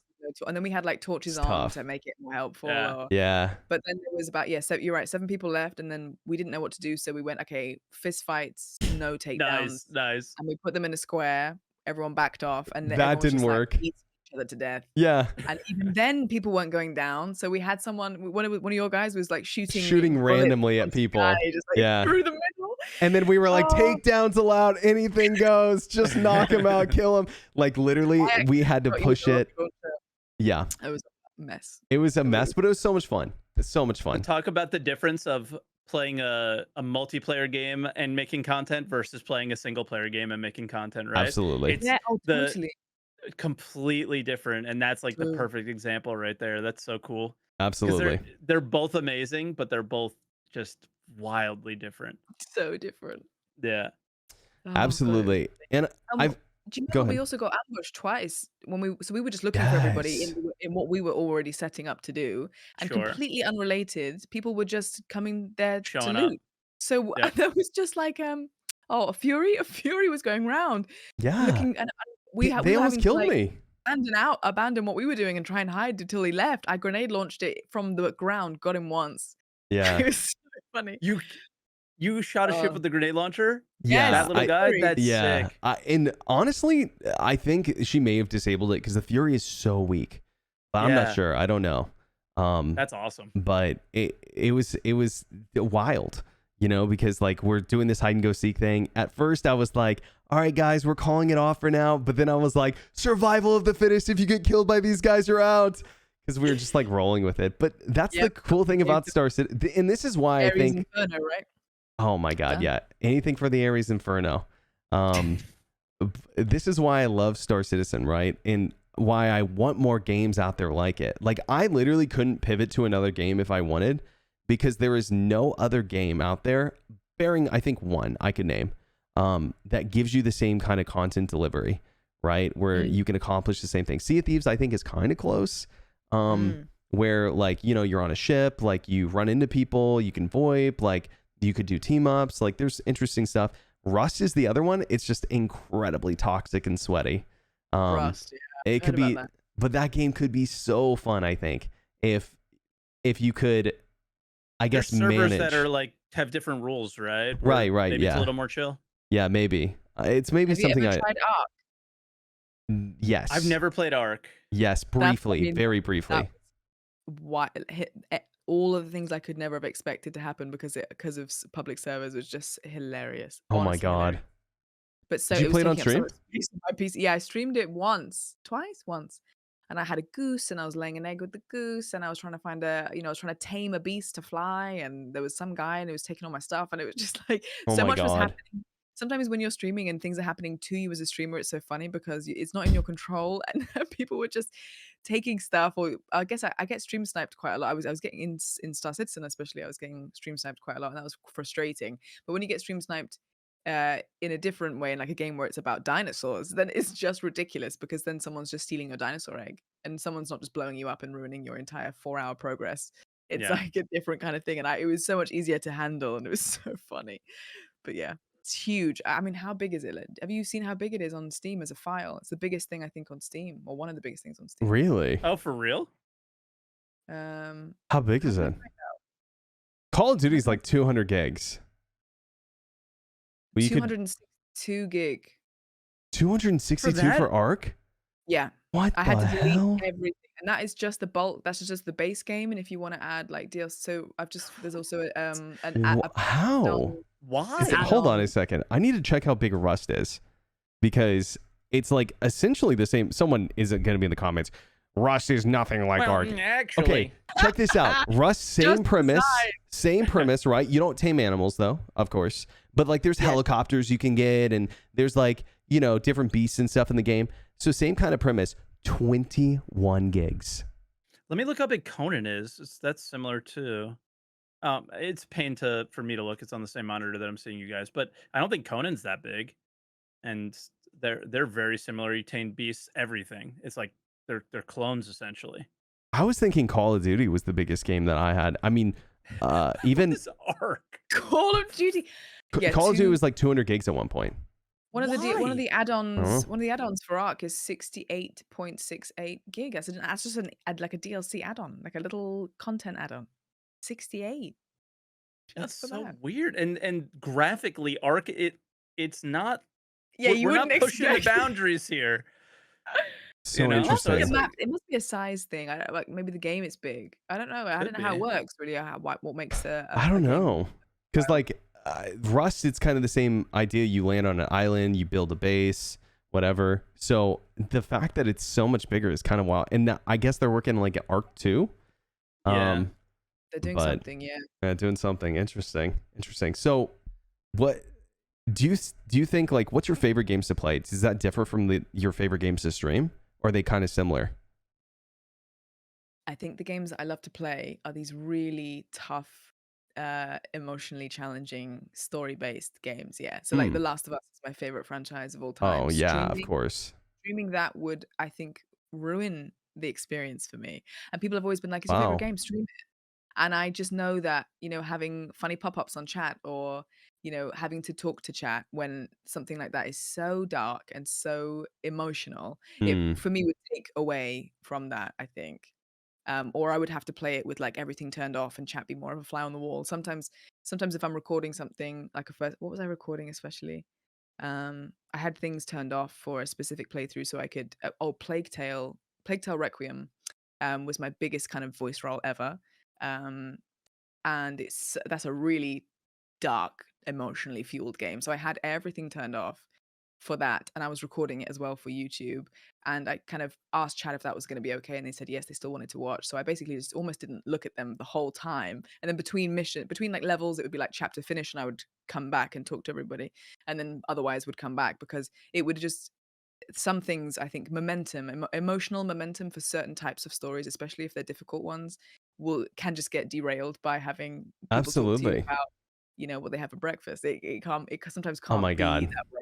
So like, yeah. And chat sometimes has the worst timing, right? Where you'll be in the middle of like watching something or, a moment will be happening and they'll just come in and make the goof. Oh, hey everyone, how's it going? Like I had a bagel for breakfast this morning. If there was a fight, Like, oh my they God. would do it at the specific moment where someone dies. Absolutely. That they would just wait to do that if they could. It's funny. I don't blame them. It's probably very Mine's funny. like, as a hey viewer. guys, just got here. Can I get a recap? And I'm like, Oh, no. the classic. Can I get a recap real quick? Yeah, It's like, no. same here. One of my bugbears is people coming to chat going, "Hey, what game is this?" I don't understand why anyone asks that question. Oh It's my there. God. It drives me insane. It's right there. Or Yeah. even if you're on mobile, regardless of what you're on, whether you're on mobile, iPad, laptop, PC, whatever It's you're right on, there. category is always there. You never have to ask me what I'm playing, ever. Do you know what I do now? Is when people ask me, I'll be like, "Oh, dude, this is the new Fortnite update." Honestly, I'm really enjoying it. I'm really enjoying it. When people ask me that, it's the new Minecraft update, dude. Starfield, they gave me an early access copy. Have you already looked? What? Have you already been playing? No. It's a joke. Oh, I fell for it. She was playing the chatter. Oh my God. You were acting, right? Do you can you confirm or deny that you have any role in Starfield? No, I do not. No involvement at all. Right. I mean, even if I was, I couldn't tell you, but no. Right. Well, I figured if you couldn't tell me, you'd just be like, I cannot confirm or deny. I'd be like, no. Given all we've talked about, is that a game on your list of games to make content for? I'd love to. I think because it has more. I think the thing that I sometimes struggle with Star Citizen is that actually its lack of structure. When I think I enjoy having structure, which means that I have to make up things to do, and because I'm not like you guys that are good at combat and flying, and that's part, like you doing bounties and stuff is part of what you're good at in the game and what people want to watch. For me, I am a more kind of like a funny or react or enjoy a story type person. So when I have a game that just lets you do whatever, I have to make myself make up something that we all get invested in. I will create something like, on this stream we're going to try and do this, and or we're going to go search for this, or we're going to explore this, and that means that I have a risk of burning out of it, which is what I don't want to do, which is why I took down the days, because there's less for me, the way that I play multiplayer games, there's less for me to do than maybe some other people would. So but yeah, with Starfield you have more of that structure plus the crafting element, which I love. I think that it'd be really interesting to see like elements of Star Citizen put into more of a structured thing, but it is Bethesda, so who knows what's going to happen. So yeah, I'm interested to see how it fares out. I don't know how it can even possibly match such high expectations. It's the expectations are so high. I just don't know. They really are. It reminds me of Cyberpunk. Is what it reminds me of. People were like sending in death threats whenever they were like delaying the game and stuff. They were like, I took off like a month for this. People are expecting it to change their life. Good game, great anime if you watch the anime. Great world building. How do we keep doing this? I don't know. How do we keep doing this? It was Mass Effect Andromeda, then it was Cyberpunk, now it's definitely going to be Starfield. Like there's just because of what like Anna said, there's no way it's going to meet expectations. The same with Star Citizen. If Star Citizen ever goes like 1.0 gold, like a release, it will never meet the expectations that people have set for it. It doesn't matter how good it is. Like I'm trying to just go into it and go, man, some of the elements of Starfield look really cool. Can't wait to try them out. That's it. That's my whole mentality going in. Perfect. You know? Yeah, completely agree with you. I do worry agree. Though, it's gonna hit that point of like, damn, this game's taking too long. Got to put it down, and that's I'm worried about that because I'm really interested in it. No, Starfield. Oh, as far as like its story and everything. You mean like, it's gonna be too long? Yeah, gotcha. Finish it off stream. Yeah, or I'll finish it on the alt or something like that. Like the way I like to play games is, or games like that, like Mass Effect. I did every every option, right? Like I want to learn everything, all the lore, all that stuff, and people eventually are like, all right, I'm bored. You know, happens with every game though, right? Even Anna said happens with her playthroughs as well, right? Yep. I didn't understand it. I voted. There's 78 side missions in Final Fantasy 16. All of them are basically fetch quests. The kind of regurgitated. I mean, I'm so happy to be part of the game. And the game itself, the campaign, especially the main missions, are incredible. The boss fights are unlike anything I've ever played. But the side missions for me did not need to be 78 of them. Yeah. Did Yeah. not. Give me 20 and have them be all different and like worth something different and substance wise, and not just have them padded out for no reason. But I did a poll and I said, do you guys want me to do every single one, or are you happy with me just picking the ones that are important? 91% of chat said do all of them, please. Oh my God. So Really? I thought, okay, well, if this is my first playthrough of one of the biggest things I may ever be, and Final Fantasy is one of the biggest franchises in the world. Maybe if this is my first playthrough and they want to see it, then sure. But that meant that I did 70. No wonder it's a 69-hour playthrough, is because I had to do all of these fetch quests, because some of them were quite sweet and some of them were worth it actually. And I'm like, okay, I'm glad I did this one. But for every one that was good, 10 of them I didn't need to do. Yeah. And it was just so That frustrating. means they either really love you or they really hate you. Yeah, I I couldn't think it's tell. A number little bit one. of both. Yeah, a little bit of both. Chat think that they want to see loads of Yeah. detail, but practically what they actually want is fast moving, interesting things. Yep. So they go, oh, I don't want to miss any side missions. But then in reality, it's not actually that fun to watch, and it's not even fun for the streamer. So it's like it's finding a balance of doing both of those things. It's difficult. Absolutely. I haven't done them in a while. My chat used to make fun of me because we would do a poll and they would vote for something, and I'd be like, yeah, no, it's not gonna work. You're like, I know you don't guys care want what it, you but think now. yeah. Hey, like, that's I the do, old. but That's like the good, the bad, and the ugly. It's, or was it Goodfellas, or where they flip the coin? They're like, whatever it doesn't end up on, if you're still disappointed, then you should go with the other option, right? Is that? I think it's Goodfellas. I don't know actually, but that's a good. never You don't seen know? it. Okay, yeah, but it's like the idea is you flip a coin, and if you're still disappointed when you get the thing like heads or whatever, then you go with the other one, right? Right. I don't know what the like I guess we watched Sopranos, but more because it took place in like places that me and my family grew up. But the mobster type movies, I never got into those because it was like I didn't. I have an Italian American family. Like Mm. this is none of that stuff. It was just like It I probably think felt people like think it's dramatized. cool. Yeah, Yeah, you it saw the does. dramatization. Yeah. That makes sense. A kid I went to high school was in Sopranos. He was like had one little cameo in it. Yeah. But When Cool. you said poll, again, all I thought about was this oh, poll. The poll. What's the poll for, Anna? At the were you beginning of this, recording? anyone that is watching, I would like to I say, wasn't. at the beginning of this, I said, "Can you crop the poll out?" And he's like, "Yeah, the poll is still here. The poll is still here." I tried. I This random tried. t-shirt. I have a t-shirt sleeve poking out. Hanging out. Someone's gonna Yes. comment, "Why is that out there?" That's gonna irritate someone's OCD. Is that little t-shirt thing poking through? I didn't They notice can it until deal you with pointed it. it out though. Now I can't unsee. They can deal And with it. these are my hats for my hat redeems, because everyone puts me in stupid hats. One of that's a turkey. That looks like a child, but it's actually a turkey hat with a leg. Anyway, welcome to the things you don't see behind the green screen. Exclusive here only on Berks' podcast with Salty Mike. There Do you you go. do you like doing green There's screen? our title. What's behind the green screen? Hell, The what? green, Anna I like Demetriou having behind the green screen. green screen is much harder to execute. First of all, especially with long hair, very difficult for your Mm. hair to not like. If I have a hat on, I wear a lot of caps on stream more so than in real life, because it actually helps my hair not interrupt my green screen. But I think even though there's a lot of lights, and me and you talked about how we used to get headaches a lot with the green screen when you Yes. changed it. I completely agree with you. For me, it feels like a statement of going, I'm more focused on the game. Like it feels like it's completely immersive on the game. It's like the game is the biggest focus, and you are just like a pop up in the world of the game. So I think I like the aesthetic of it, Me too. and I like not having to worry about what my room looks like behind it, and not having to have a whole box taken up on the screen. I like having, just as much of the game as possible, and me being just like a little outline, I think is more You aesthetically can how I move yourself prefer it. anywhere Yeah, too, you because can like put games yourself have UIs in somewhere. different places. Yeah. So I think it depends on the type of stream you have. Yeah. True. But I also do think it's the biggest streams out there, man.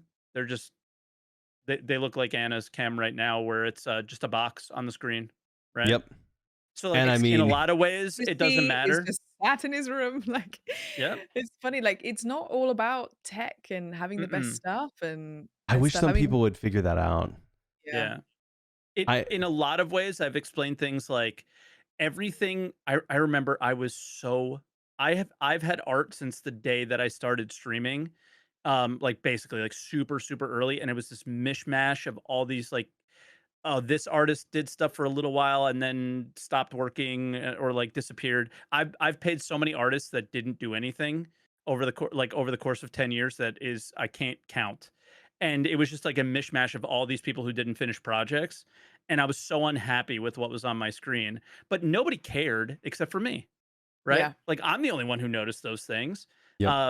So like a lot of the stuff like green screens, backgrounds, whatever, it's kind of like your pride for the work you're doing, but the people who are Mm. watching are still for the most part just there It's for just you. your own preference, true. Mhm. I could put a camera, I could take my green screen off and just have this on screen tomorrow, and no one's gonna No not one would watch care. anymore. Like, Yeah. no one would care. I guess it's just The aesthetically how poll you have might turn some people off yeah. though. the Well, poll it's made people like, what the is shirt that? too. You know, Yeah. it's And I'm well, like, I fish, and what? it's funny because I figured out how to do green screen without blinding myself through this podcast. Teach me, Like, because I have to Took me a turn mine long up time. like 30%. yeah, I mean, it might partially be your camera settings that you'll have to mess with a little bit, but yeah, I could show you. But like currently, like looking directly on my camera, this is not bright at all. Like the light's not even facing me. It's off of a bounce that I'm That's doing what I on my did wall. too. I Yeah. had 5 lights on me at once, and it was the headaches were wild. I get Yep. migraines quite easily anyway. And then I thought, okay, so I have the 2 Elgato key lights focused at a white wall on a warm setting, and then that light is on that's Yep. on full, and that is reflecting back It's basically just on a me. bounce. Oh, Yeah, it's basically a I bounce is can't what it do is. that. So just So not Dang. direct. I did that at my last place with the white wall, but I don't have white walls now. I have like dark gray walls. So I just bought a bounce is all I did. It hangs on my wall. It's just sat there the whole time, and that's it. It's just one light, bounces off the wall. I'm not looking at it. And I feel like I'm lit pretty well. I think your lighting's better, Mike, but I have the key light directly on me, and then I have a light lighting the green screen over Yeah. here, like a box light. but you also have a better camera as well. Mine Maybe, is the yeah, I don't know what your mine's- camera is. Mine's the like Razer top of the monitor one that looks kind of like a DSLR. Wait, you have a regular like you still have Webcam? a webcam? Yeah, it's like basically a webcam, but it looks kind of like a DSLR. Like Wow. it's like Wow. and it looks great. And I was so against using a DSLR. I was so against it because I didn't want to have a tripod behind my desk. I didn't want to, buy an expensive camera arm and like mount it up there. I didn't want the extra cables. I wanted one cable, and I stayed committed to it. And I spent it's like $300 for this. You can make But- some webcams look great. Yeah. If the webcam tried a can look couple. better with lighting, as long as your lighting's right, the webcam can look like a DSLR. Yeah. 100%. Yeah, Oh yeah. I tried a I couple think of people were impressed with. I was using C920 forever, and people were like, "Oh, okay." And because I got the key lights, lighting was way more important than the camera. Yes, so I important. love my camera now, though. I think this is the best camera for streaming. It's super underrated. Because a lot of people, it's a Sony, but a lot of people go like Sony A whatever. And I got the Sony ZV-1. It's like a vlogging camera, but my favorite thing is like you could just put something up to it and it auto focuses on it. That's so cool. good. And then but it's really quick to get back. I like that a lot. Mine And is it's one of the only not ones that do good. that. Yeah. I think yeah, no, mine's not good. But yeah. Test. Okay, Anna, the test. Here we go. And Whoa, that's better pretty than good. me. Wait, back up a little bit. Yeah, Yep, there yep. it is. See, but mine auto lights really poorly, so I'm all manual, and mine's stagnant. Because that's just the limitations of this camera. So if I don't have the perfect settings, perfect lighting, then it just doesn't look Lighting works good. better for the daytime, and then now it's a bit too bright because it's the night and I have nothing coming out the window. Yep. So it kind of goes. It's not wall balancing as contrast. much. Yeah. Yep. Doesn't balance the same way. Yep. This is an absolutely riveting conversation about cameras. I'm sure everyone is really enjoying this. I mean, anybody who might be like, Absolutely. "Oh, I need a camera." It's true. You Some people ask don't? this stuff in chat, so we're just giving it out. No, I Yeah. just love how deep we're getting into this. I wasn't trying to like make fun of us. I just love how deep we're getting into this conversation. I want to. It comes down to, again, like you being proud of whatever you're making, right? And Yeah. Yes. or being, I think another thing is I'm very similar with, like, I don't want a lot of cables around. I want to press one button, start my stream, and not think about anything. Yep. I think like that's a big part of streaming for me. Is, my God, if it's like I gotta set up 35 things. Like, here's the most annoying thing, and it actually annoys me because it's an extra thing I have to do. Normally I have a TV behind me, and they like can use channel point redeems to put funny things on the TV, like a Pepe laugh pointing at me and when they're laughing at me when I die and stuff. And like I have to remember to put that scene onto the TV screen. Oh, the And then I scene. forget, or I forget to turn on the TV, and they redeem something and it doesn't show up and they get mad and I'm like, "Oh, man, I'm Because you sorry." can't refund the points sometimes and all Yeah. that stuff. Yeah. Yeah. People love their Yeah. channel points. What are you doing, Mike? Well, I figured Gonna that take you one to out. court. Twitch I court. figured it out. I can type a command that only I can type, and then it plays it for them, so they get it back. Oh, Yeah. nice, Or you can do it nice. so mods can do it to replace it, like, "Oh, sorry, man, we'll try again," kind of thing. Yeah, nice, nice. This reminded me with speaking of court, have you seen a game called Streamer's Court? It is a Twitch No. integration game. I think I can No. just imagine it specifically. I think because of time zones, I end up seeing a lot of Berks' streams more than yours, Mike, annoyingly. But I think Berks' chat would find it hilarious. But it's one button. You just sign in with your Twitch account to the game. It's very cheap on Steam, and the game will pick at random someone in your chat to go on trial, and Oh my they God, will I'm getting give this right you now. they will give you a crime, and it'll be like it will say Captain Berks is on trial for pineapple on pizza. How do you Oh, plead? And it will wow. give you the game will give you 60 seconds for whatever they type in chat to pop up on the screen as their defense. And then the rest of the chat will vote whether they are guilty or not guilty. And my chat love it. They love it. They're always asking me to play it. I'm trying not to like play it too much This is because I don't want to scream. genius But it was so funny. because So what and is some of there them are any big moral consequence dilemmas. if they're guilty? Do you time them out? No, nothing. No, they just are. You could create one if you wanted to, but like, Man, a 10-minute timeout sounds like it would be hilarious if they're Oh my guilty. God. brilliant. Put some stakes on it. I already bought it. Some of them are like, some of them you go from having like ridiculous things like they just refuse to wear deodorant because they're trying to protect the environment, and so like they're on trial for being gross or Can something. you put in your own prompts? Probably, I think there is probably custom ones if you wanted to, but otherwise they're all randomly generated. But then some of them are like moral dilemmas, like the creator of a vaccine is like, and he's like, Oh, he's on trial. yikes. He's on trial for uh for the civil whatever, suddenly it's kind of like, oh damn, and then 60 seconds to do their defense, and some of them are like, no, fair enough, I'm an asshole, like some of it's really dark. So you have to be prepared for some real actual conversations, but sometimes it is just silly. It's fun. That sounds cool. Oh, I'm There's doing also this. like I've seen a lot of these like games like this where they involve chat a lot. There's one that's gosh, it's like the password game and you have to make a password. Have you seen this? No. It's you would love it on stream, man. It sounds like one of your random games. But essentially you have to make a password and it gives you these ridiculous prompts. Like, oh, you have to put in 2 special characters is like the first one, and then it's like you have to add a animal, and then it's like it gets like progressively wackier. Like I'm not explaining it well. What? And then chat have to guess the password? No. You create the password with them. Yeah. Is what it is. It's just like it's like a silly like one-off game. But there's no like consequences or anything, but it gets progressively goofier the farther you get into the game. And eventually you're like on step 16 where it's like, okay, you have to type this in and put in like this code before the bomb explodes, and bubble like it just does goofy stuff like that. It's interesting, but you might want to check it out. It could be fun for your stream. There's also a game called I Suck at Parking. Have you heard of that one? Where you have to just you driving add it to the into a list. parking space, but still Twitch integration where chat will redeem either things that will help you park, like a little booster or a little bump up, or helps you whatever, and then some of them will just be straight up bombs and rockets, and they can just make sure that you do not get to that parking space, and they spend their channel points either trying to sabotage you or help you. That is There's a so demo too. interesting. It's called You Suck at Parking. I suck at parking. Wait, is it I see You Suck at Parking on Steam. UI? No, you're right. You're right. You suck Okay. at parking. Yeah, this looks really cool.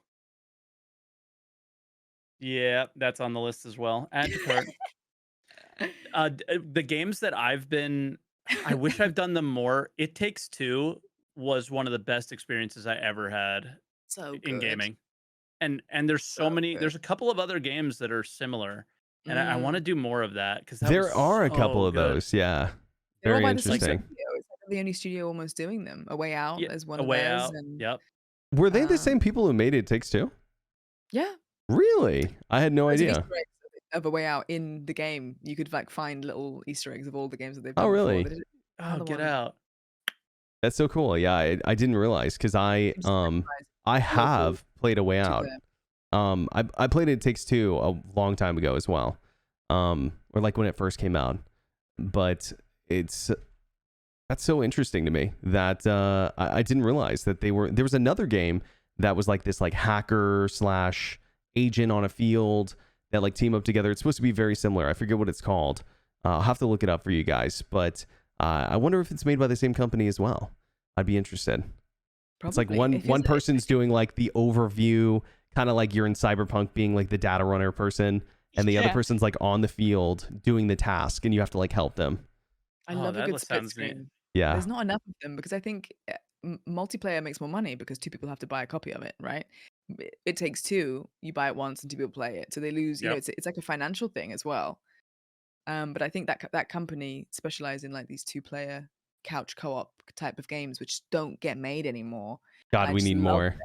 And the fact that It Takes Two got Game of the Year and people were shocked. But I also like you play it and you go, actually, I completely see why. It's so clever. Yeah. It's just really enjoyable and like everyone can enjoy something from it. And it's very long. Like it was a big game. Yeah, I You think it didn't took me get 3 streams, 2 or 3 streams to finish, and they were Yeah. long streams. Yeah. Yep. You get It was you get great though. what you pay for. Sometimes because Absolutely. you'll spend like 60, 70 quid sometimes on something and I'm like, I've done it now. Like, why would you completely fleeced of my money? Mhm. Yeah. There's definitely games that don't feel. I usually say $1 per hour. If I feel like I spend $60 on a game and I get 60 hours out of it, I feel like that's a good deal for me. Yeah. Like that's typically how I take it.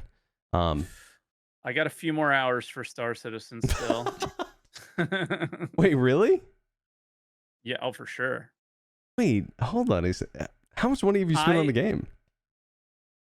Oh, You don't have to say. You Can don't I have to preface say. it? I'm Yeah. not embarrassed. I've said it before, but I will preface it. Personally, not very little. Like Mm, probably a little over 1,000. But mm. what I thought was a good idea to build a stream, which worked at the time, but I think we might have talked about this on the podcast before. But I did all giveaways, so I wasn't partnered at the time. It was so hard to get partnered back then, and Mm. I it was crazy. So all you had was donations. So I wrote the number, and I had a great poker dealing is a great job. Like you do, like poker dealers do very well in a lot of places. Some not everywhere, but I've always done very well.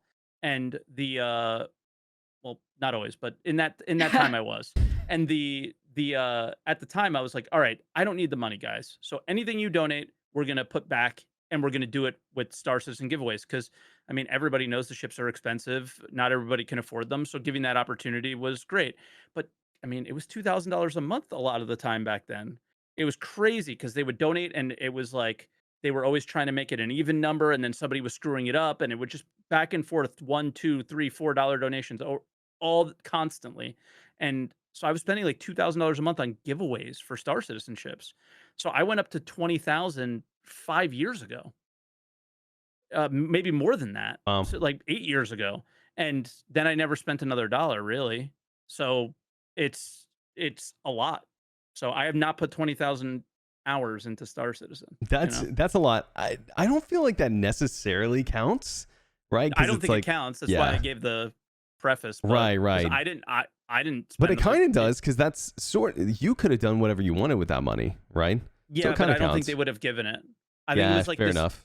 The whole way it was framed, it was like we're doing this for each other kind of thing. So it was like a totally different vibe. It wasn't Yeah, it was absolutely. never my money. I don't think they looked at it that way. I never looked at it that way. Right. That makes But sense. I know yeah. I know another Star Citizen content creator who did something pretty similar.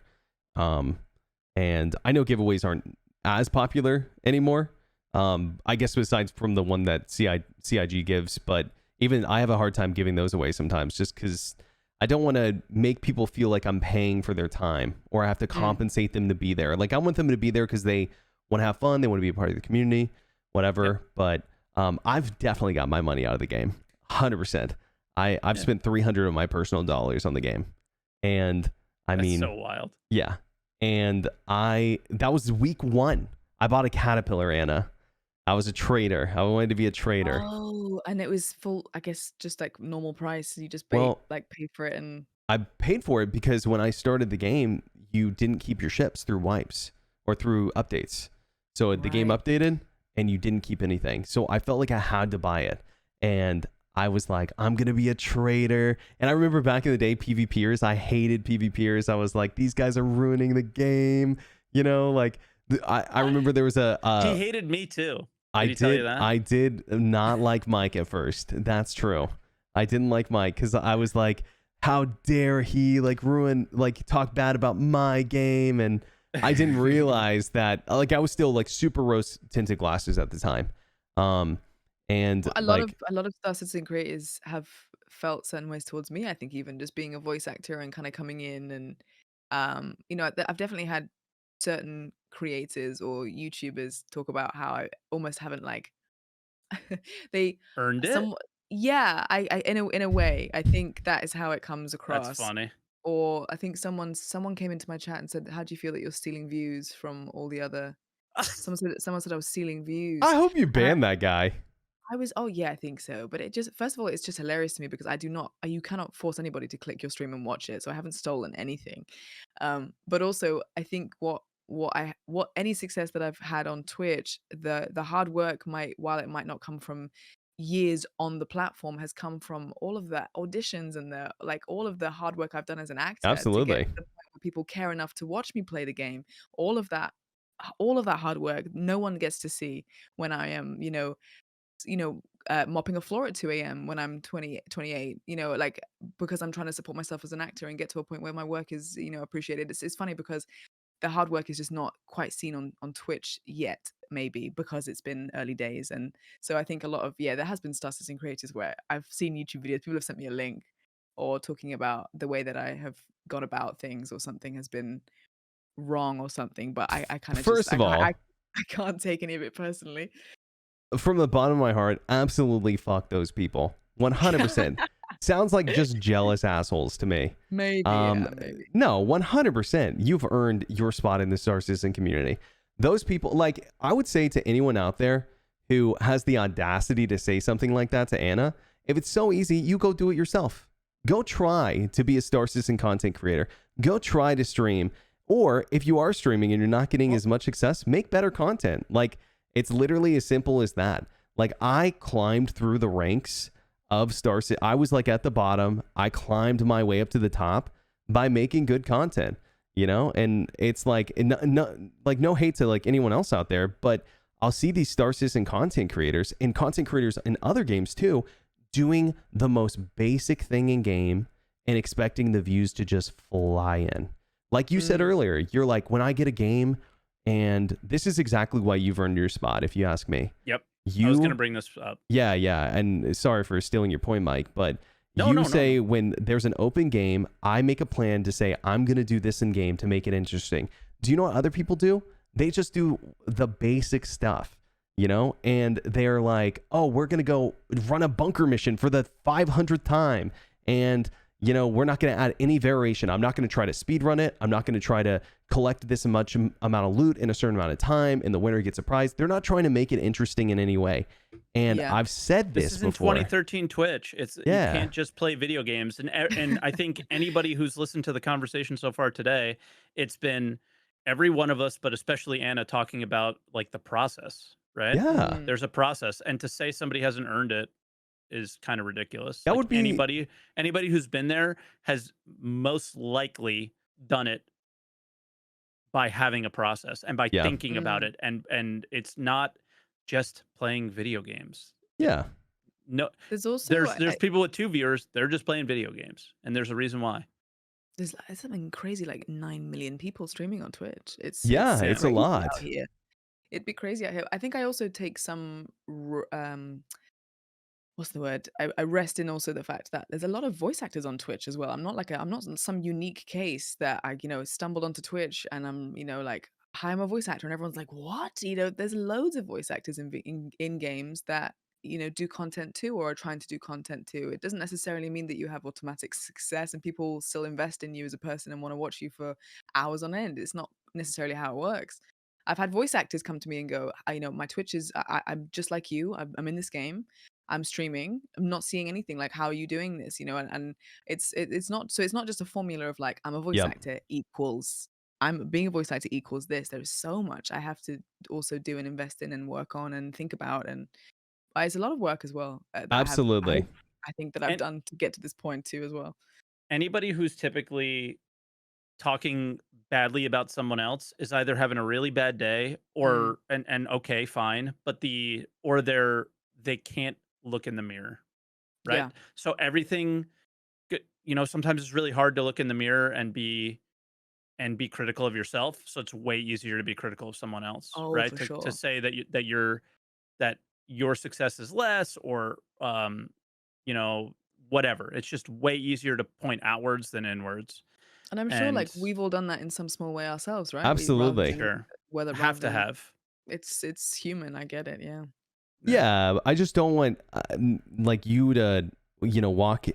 Well, I mean, I guess not out of this It's conversation, so but unlike the Star it's- Citizen community too. yeah, that's so shitty, no. honestly, for someone to like DM you a link and be Anytime like, that has come up, it has been, I don't know, like a guy YouTuber or something that has been streaming for, many, many, many years, and maybe things are petering out a little bit, which is super normal and like probably not his fault or whatever those things. And I think that like there'll be who knows, maybe my stream will die in a couple of years too. It's just something that happens.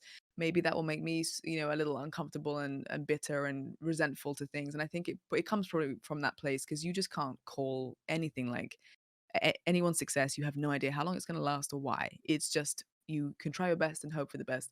And I think, yeah, and maybe at the beginning I didn't do things right either. Twitch etiquette is something that I had no idea about.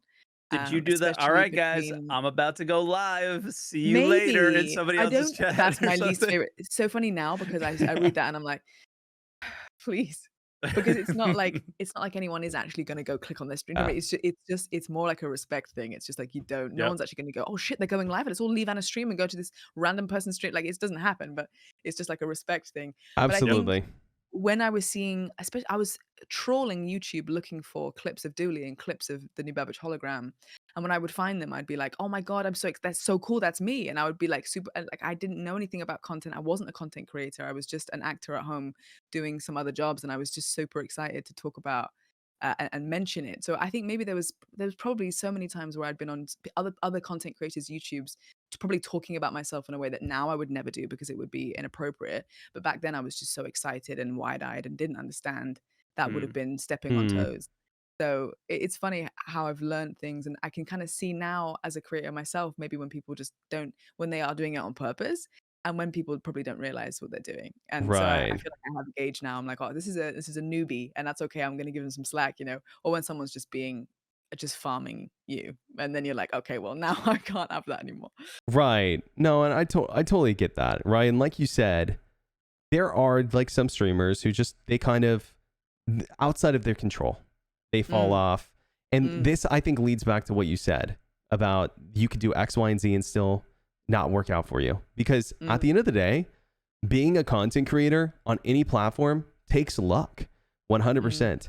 And there are people who are super successful out there, like Mr. Beast has talked about how it doesn't take luck. And I completely disagree with him. I think that he is a goon for saying that, he's blind for saying that it doesn't take luck, because it absolutely does.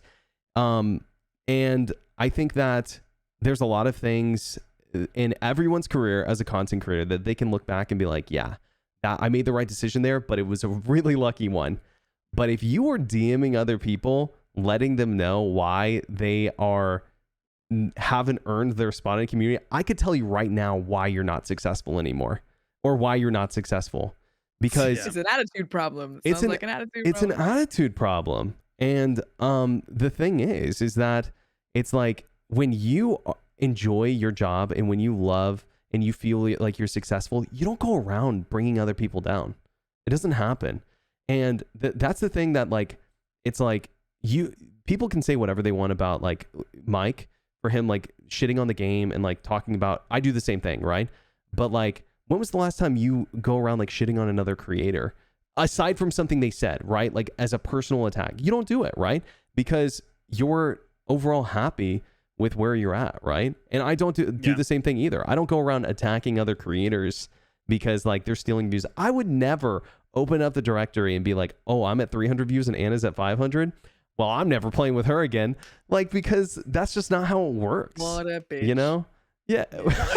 What I started getting lately, or it's actually been since the beginning of me making YouTube videos in particular, would be like, wow, you're so much better than Board Gamer. Oh my and God. that would be the thing. And it's like, and we've talked about this on the podcast before, but it drives me absolutely mad because that's my friend. Yeah. Right. And when I tell you, like, oh, the luck factor, like, I started streaming, I was small, and then I became friends with some streamers and Board, and we made a podcast together, and that made me relevant. So there was my luck, right? And he was one of the most pivotal people. I wouldn't be partnered without Berks 100%. I don't know if you know that, but that's 100%. 100%. I know it was obviously us collabing. I think a collab in general should always be mutually beneficial. Like, otherwise it seems like I get YouTube Star Citizen YouTubers with 2 YouTube subscribers that, are DMing me saying, can we do an interview? And whilst that is like, I'm so grateful that they are interested enough. Like, I don't have a lot of time, and I don't have a lot of space to say yes to every single time someone wants me to record a dually line for their stream as an alert, or, something like that. Like, I can't always say yes to everything. So if I do, it's because I really am interested in what the other person, I already know the person, or I want to do it for them, or it's gonna be a mutually beneficial collaboration. And so I think, maybe you going, hey, I'll go play with the voice actor, it'd be cool. It's probably interesting for you and your viewers too, but it was also so beneficial for me too. And I definitely wouldn't be. It was really fun. But do you know what I think is the biggest benefit of that collaboration for me? Was just being able to be friends with you 100%. Yeah. And it feel genuine. It wasn't just like, okay, these are 2 strangers that don't know anything about each other pretending to like each other for the stream, like. Yeah. Yep. Yeah. It was genuinely fun. Like, I could have turned off my chat and, like, turned off the view count, which, I mean, I still didn't have my view count on back then, but I could have turned off the chat and just, like, played offline and still had a blast. Yeah, like, it was great. And I think those are the best collaborations, where it's more about having fun than it is like, what can this person do for me? Exactly. And I think that and people you can feel when someone's doing that. Yeah. With you. I've done Star Citizen collaborations where I can feel that person is thinking that I'm a ticket into somewhere different. And while they might not be doing that outwardly, and while they're not being malicious, and I want them to succeed, I can feel it. I can feel it when they ask me to do something together. And I don't think people realize how it can come across, or how people feeling like a commodity sucks, or like that. Well, so, this is the same thing as this is frame for frame, the front page thing again, right? People think, like, I had a chance, not this year, but last year, to play with Summit 1G. And, people saw that as like, oh my God, like, this is a huge deal for Berks. And in my mind, him Jared now. It's Jared. Yeah, well, you guys don't know him. They're on but a yeah, first name me and Jared. No, it's, but people saw that as like oh, you got to collaborate with him more and blah blah blah. They saw it as like this ticket for me, and for me, I was like, man, I just want him to have fun, And it's not like my viewership went up the next couple of days. It's not like after I got off the front page, like, your viewership goes up, or I play with Anna, my viewership, nothing like that.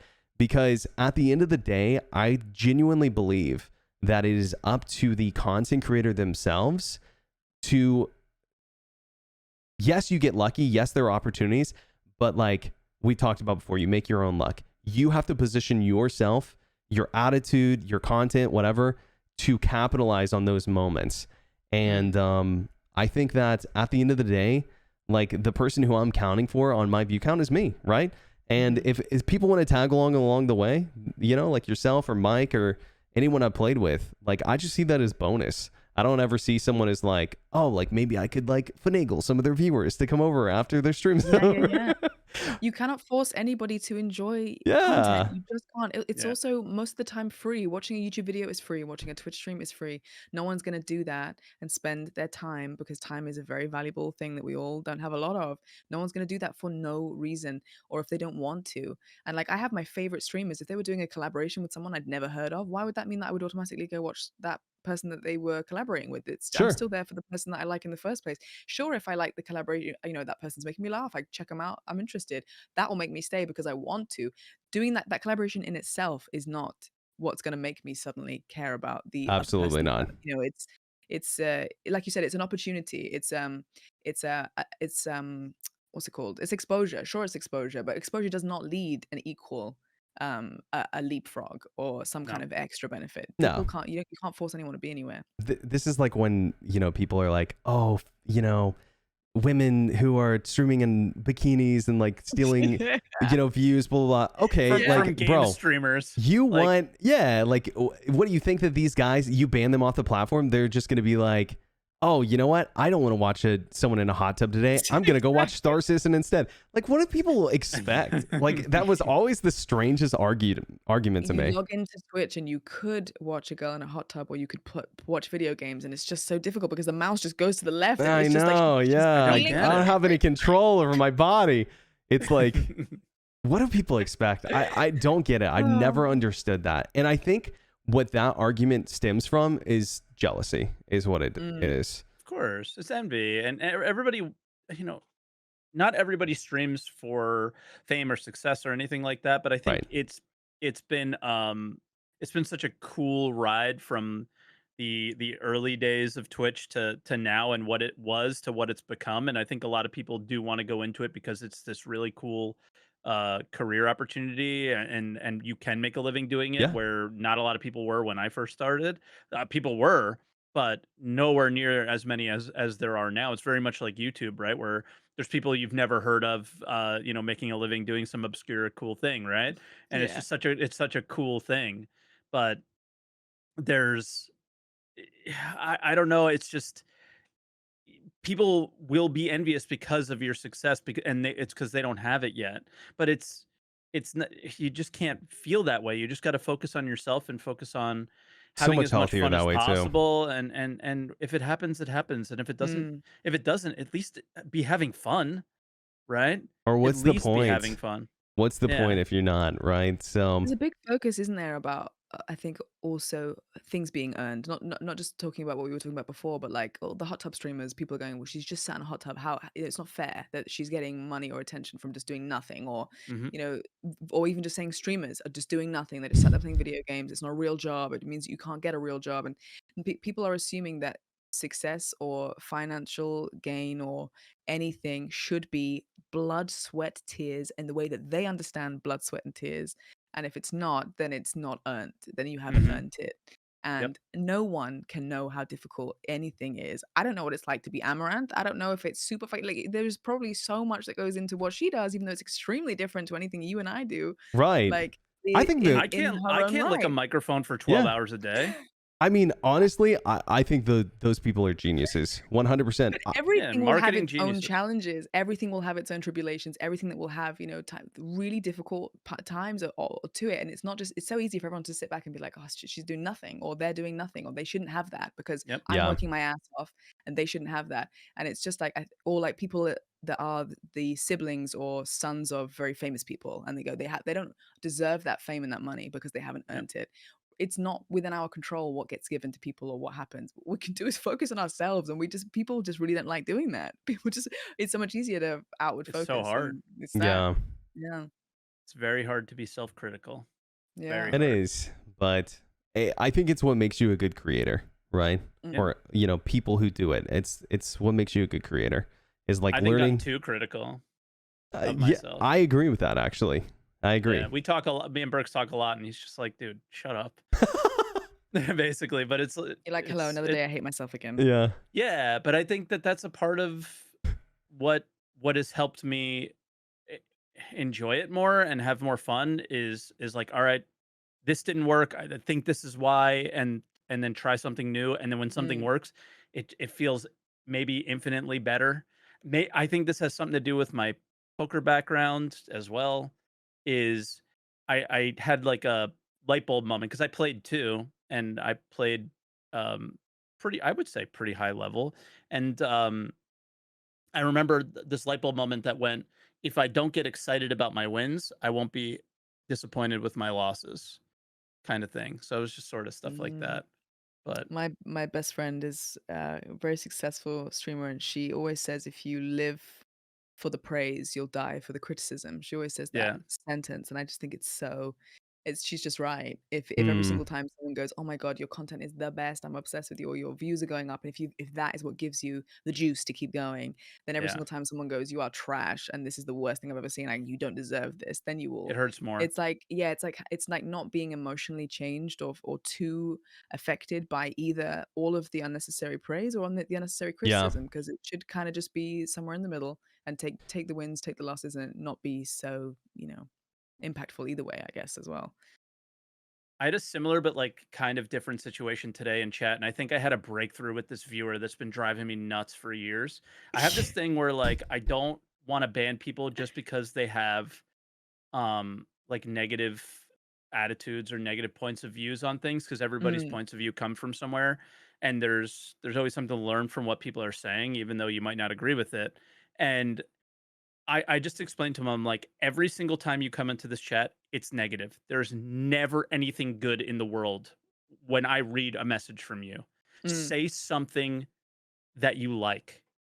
And he Anything. talked about German bread. That was the bread. Oh, that was And the we had bread this, that was the conversation. bread conversation. And then we just talked about bread for an hour. And I go, do you see the difference? Do you see the difference in the reaction to everyone around you when Mm, like you could just talk about something that you like and not always about something that you don't, because nobody wants to be around you when you're always negative. And So true. and and I think this sort of goes back to a little something else we were just talking about. I never did this on purpose, but I recently just noticed the result of it is anytime anyone asks me to go on a podcast, I try to default to say yes because I love doing it. It's super fun, especially a Star Citizen podcast. It's just so fun to talk about, right? Everybody loves to talk about what it could be because it has endless potential, right? It's super fun. And every time I've gone on a podcast, people realize that I might not be the person that they had in their head about me. Like I was worried about this with you, Anna. You rated me like when you first came on the scene, and I was having a shit day. And really? yeah, and I was like, damn, this girl is going to hate me because I think Oh no. I I was dogging on the game really bad that day, and I was like, well, it she was like no, they're I've gonna rated have this Morph. point of view of me when No, I've rated Morph when he was in one of those places of like, this is uh not my day. And yep, it's one of those things, it's really fucking frustrating sometimes. I've had yeah, 330Ks in a row and you're just like, "Oh, why is this happening?" No, I Yeah. never thought that at all. Just as a, oh my god, the cat. Oh my yeah. god, where's This is mine? Lola. Mine's asleep. Look at the little tail, it's curled up at the back, Yeah. like a little pig. Oh, Oh we're god, falling. look at the little ginger face. No, for just well, for your peace of mind, I never thought that at all. I Okay, think that's good. because I had a lot of the guy creators in Star Citizen have little feelings for me of kind of being keeping me at arm's length. I think I was a little just more sporadic with my raids of certain like the kind of the top guys on in the category, because I was worried about them thinking that I was just trying to raid for you. Some people think that raiding is also exposure, as if like you raid to go, oh look at me, and Yeah. I didn't want anyone to ever feel God, like I you was doing can't that. win. You can't Nah, win. uh, I was talking dude. to someone and I they were That's saying why you I like can't YouTube. raid. Someone was saying a lot of people think that you shouldn't raid channels that have higher views than you, because it looks like you're trying like a self promote yourself. And I was like, what? You can raid whoever. Like either way, you're bringing viewers to someone. It doesn't make any sense. But some Do, people have that view that you don't raid bigger channels. do you know who Nick and Milena are? No. NMP LOL. Okay. He's big creator, like You'd 10,000 know plus him if viewers. You if would we know him showed if you his saw him. face. Yeah. Big Twitch creators, right? You'd know him. Uh he played, yeah, it's just One one of the of the biggest on like Twitch. icons of Twitch. Yeah, Like one of the top icons of top Twitch. 30, you know? Yeah, Oh wow. big. And he was playing Star Citizen and he's one of my favorite creators on the platform. Been watching him Raid. since he had 200 viewers, right? Raid. So I rated the guy, and guess what? Huge creator. And what did he do? He said, "Dude, Salty Mike, thank you so much for the raid." Right? He said it, and that was Done. it. Great. Done. But he was like genuinely. It wasn't like he was faking. It was like genuine. He Of genuinely course. thanked, and then he went back to what he was doing, just like anybody would do. Like some people really think hard about those things, and it just comes from Twitch being this. If I'm streaming, I would like you to watch me. If you're streaming, you sure go watch somebody else. But when I'm Yeah. streaming, I want you to watch. It's this competition thing, and it's why, man, since I started doing more YouTube, I love Twitch with all my heart, but the competition aspect of it is Mm, can be taxing, right? Because like look at all sure. the little things that you have to learn. Okay, don't say this in somebody's Twitch chat. Do you know what I Totally. did? I turned off my partner icon. So when I type in chat, So it doesn't it look like looks like I'm just a regular. Yeah, because people are worried about that too. Yep. And I was Oh, worried about that. But then do you know what happened? Some of my favorite creators that I was talking to didn't they knew who I was, but didn't know that that was me because of it.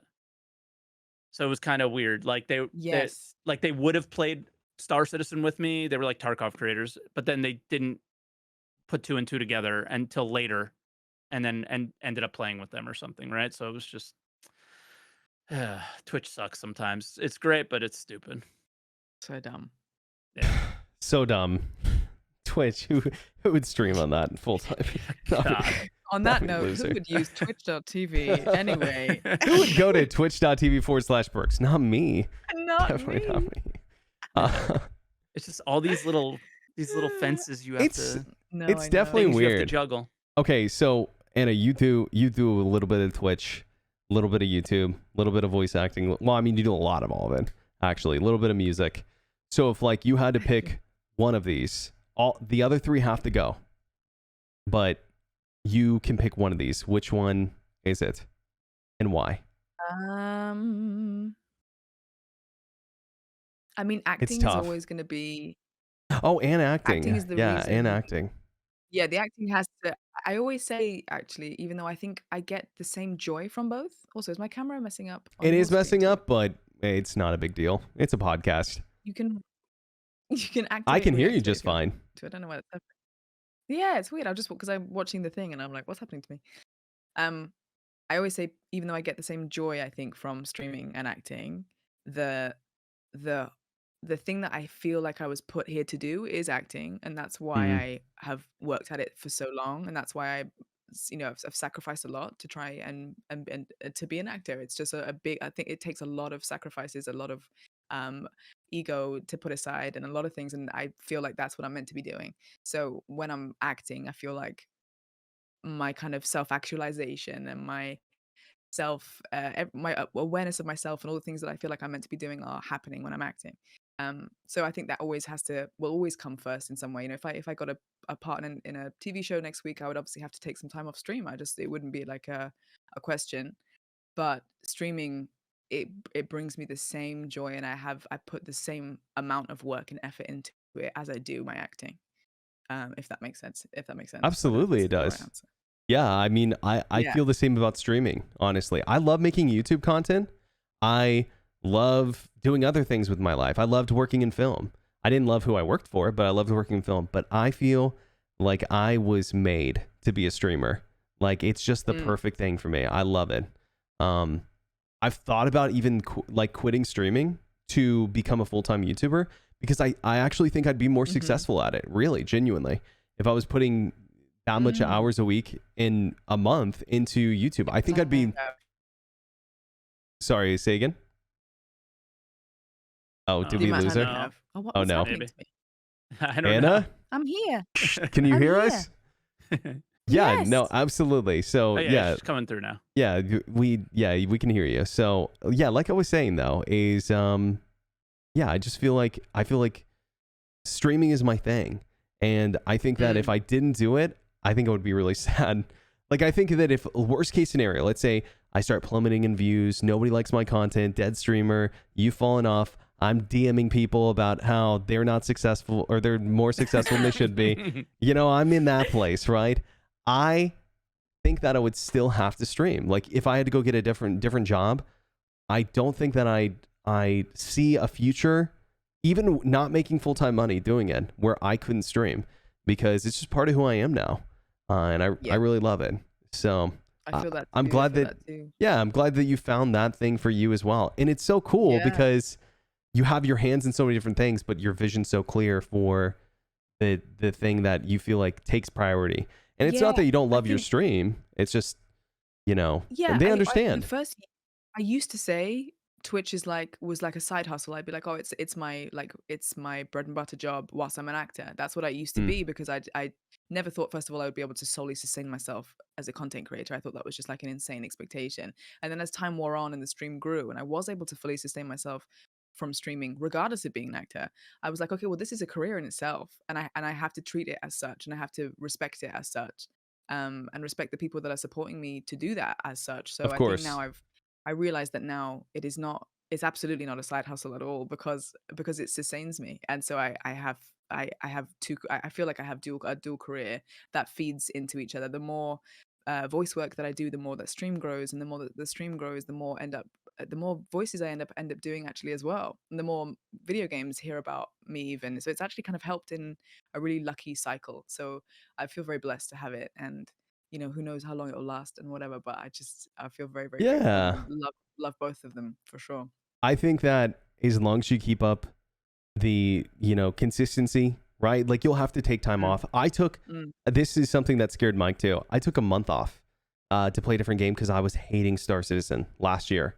And I came back after a month. You know what happened? My views, same as they were. No problem. same.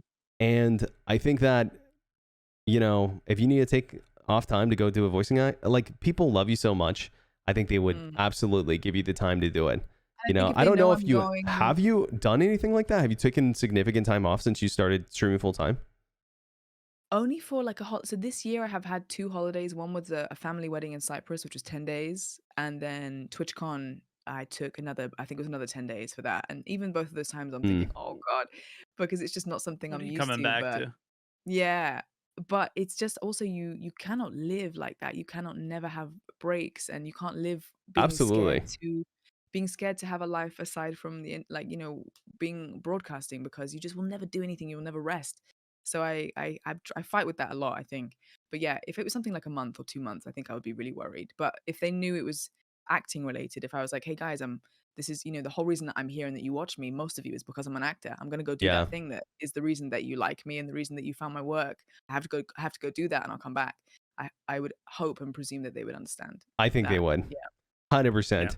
I think that Mm. if you were like, "Hey guys, I just don't feel like streaming this month," there would be a little bit of a different reaction, right? Yeah. Yeah, But if I'm like, I just can't be bothered, bye.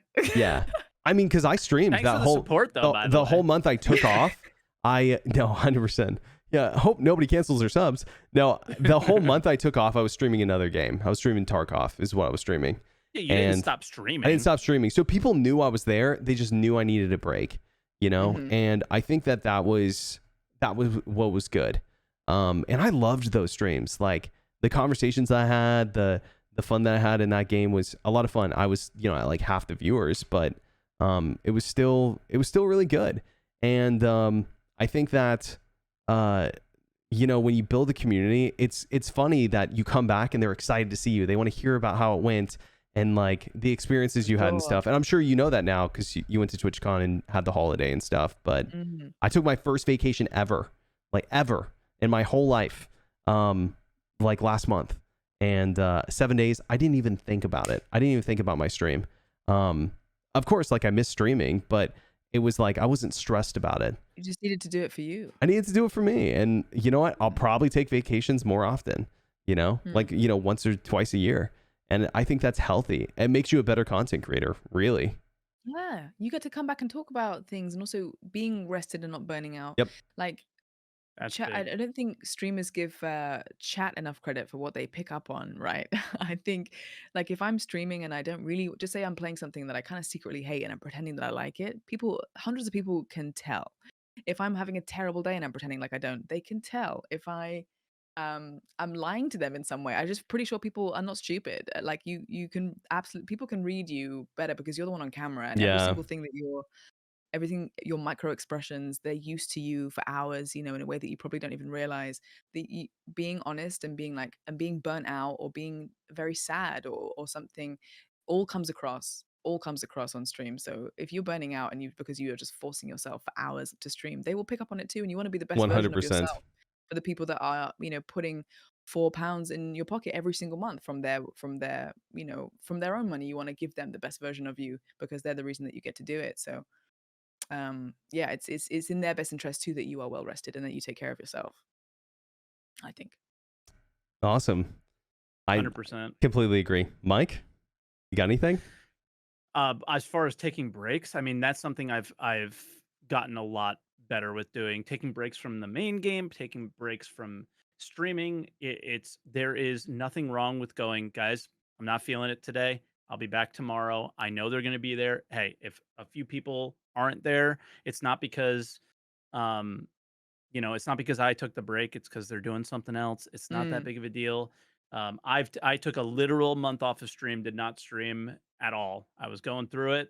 We all go through it, and came back. And yeah, I had less viewers, but everybody that was there for me was there. And mm, that's all that matters, right?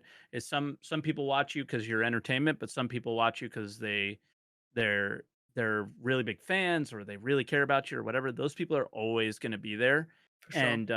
And that's really what streaming on Twitch is all about, right? Is that core little community that we all have, and to talk about whatever, and those are the people that matter, right? The ride or Just talk dies. exactly. They're going to ride or die no matter what. And especially like, you may not stream, but you could still be like on Discord, like, hey, I'm feeling a little better today, or hey, TwitchCon's been awesome. Here's some pictures, right? Like you can Mm, still be a creator, for but just sure. take a day off. Taking a day off Yep. or 10 days off a stream is totally fine. Yeah, yeah, yeah. Like every time I had internet on my cruise that I went on, I was showing them pictures of the cool places I was at. Like that's all. Because they're Yeah. like a Still have some family. fun. It's like a Exactly. family. It really is. It's really hard to describe it to my friends that aren't streamers or don't do content. What I do and why these people are like a family in some way. Yeah, And it's they're very, not very names hard in to a chat. describe it. Yeah. Exactly. It's And like what? go ahead. Yeah, no, that was it. My thought is finished. Oh yeah, sorry. I just didn't want to interrupt you. I was just gonna say, like, man, and I can't tell you how many people. It's funny to think that we can probably envision a couple of people who are like regulars in our chat who like we love and like they say cool stuff and they make chat entertaining. But I guarantee you, we have a few people. You know what my favorite thing is? When I'm having a conversation and like a 9-month sub says something and it says first time chatter. And I'm like, oh my God, this is so Yeah, it's hilarious. crazy. Yeah. Some people don't feel, yeah, they don't need to chat.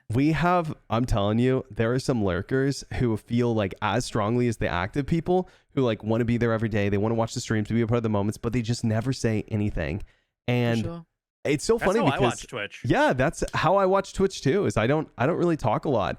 And that has grown kind of exponentially since I become partnered or like since I become a streamer, because when I say something in someone's chat, I feel like I have to like say hello to like 10 different people because they're like, oh, Yeah. it's it's Mike, it's Berks, like what, it's Anna, right? And you're like, okay, now I have to tag 10 people Yeah, and be you like, have hello. to be ready to say hello. Yeah. Yeah. Yeah. There was one because of I used to, especially in Star Citizen, because of being the voice actor, I used to get a lot of people like going into someone's stream and saying hi was suddenly like it felt like I was walking into a room and being like hello, like it just was so intimidating. And so I eventually just started being like, hey everybody. I would say hey everyone, smiley face, and just to hope that meant everyone would understand that I wouldn't be tagging everyone back and just stay in the chat. I know. There's one friend I had, and this guy would always be like hello, and I would say hello everyone, and I would just be like hello. And one time he decided in my friend's chat, one of my really close friend of mine, being like, don't bother saying hi to Anna Demetriou. She cannot bring herself to even like say hi back to you or something, or she just doesn't care enough to even say hello to you or something. Oh, you're And too I big time. You big time. Wow. and I was like, bro, please. I said, if I said hi in my head, I was like, if I say hi to you, I have to tag 15 other people too. I'm just saying, hi everybody. I don't need to, I'm not I, there to see that guy in chat. I'm here to see my friend, right? I'm there to watch her stream. So Yeah. that is I so DM'd him. weird. I DM'd him personally and I said, this is the 4th time you've done this, because he's done it. He did Oh it my every single God. time. And he was a VIP in her chat, so he was important to her. And so that's why I wanted to make sure that, he didn't have any animosity towards me. I respect whoever she likes or whatever. I was like, bro, please though, just meet one-on-one. What is your problem? And why do you want a hello from me so much when we don't really know each other? We don't know each other personally. You're not really in my stream. Why do you want a hello? Like, what does it make a difference? And you're making me look like a bad person in front of my friend in her chat. I'm like, relax. And he was like, oh, I was just joking. And I'm like, well, you're not though. Oh my Bro, God. dude, Oh my God. He's like, I obviously, I'm just joking. Relax. I was it's like, okay. become a part of my content sometimes where like people say something stupid and I'm like, all right, here we go. We get to pick this guy apart. It's gonna be some fun. And Let's and rip. everyone gets super excited. And then when I pick them apart, and it is we're just playing around and I try to be very playful with it before we even start. I'm like, don't take this personally. And they're like, dude, it was just a joke. I'm like, no, it wasn't. Come on. You were like being super critical about No, me or so whatever many or things are something. not jokes at Yeah, all. like it wasn't a joke and you know it. Please. Yep. They Yep. always default to that. But just a joke, by the way. Yeah, okay. Sometimes it's nice to just stop the stream and be like, okay, someone's just said something, and rather than just pretend like I'm not human and that didn't affect me anymore, I'm just gonna actually talk about it. I'm actually just gonna talk about this specific comment. And I'm Welcome to gonna, my entire stream. yeah, I don't That's do what it my very content's become. often It's fun. because I feel like I need to feel I feel like I need to feel supported in what I'm about to say, because it's a vulnerable thing to do, Yeah. especially when, the majority of Twitch viewers are a lot of guys, right? So I feel like sometimes there's an awareness where I'm streaming something and I'm aware that there's probably 400 men watching me and maybe less women there if I have something to say about something. And it's quite a vulnerable place to feel. Like if that was in like Mm. in real life on a stage, that would feel really different than if it is when you're just streaming from your house. Oh But yeah. I was Oh. playing Red Dead 2 and some guy came in first time chat and he went, I get that it supports her or whatever, but why do you guys even sub to her or gift her anything when you can just watch for free?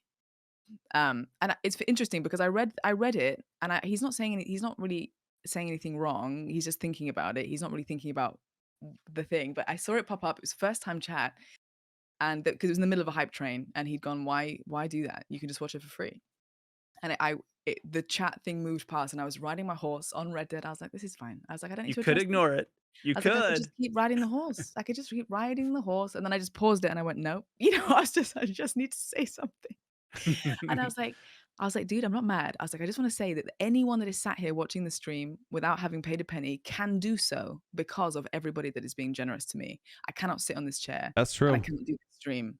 And I cannot give people the people that can only watch for free and only want to watch for free, that can only happen because people are generous to me and support me. So if you're making those people feel stupid for doing so, then my job ends, and you're making them feel bad for doing something really nice and really like special for me and giving me this incredible job. So I was like, sure, they can watch for free. You can watch for free, but you can only do so because of these really nice, generous people that are giving me that hype train. It's true. And he was like, yeah, we all talked about it for ages. Someone gifted him 6 months of tier 1. It was hilarious. They started another hype train. There's a level 7 hype train. It was just like it was a way of like addressing it in a way that I feel like maybe educated him a little bit about how Twitch works, but also it was funny and I got it off my chest as well. Sometimes it's just a good time and place for something like that. It's good. You have such a good take there, and I would have just destroyed the guy, and then I look like how I look, right? I would have just been like, well, or you could have just not said anything at all, because you don't have to say anything about that either, and you can just sit here and shut the fuck up. You could have done that.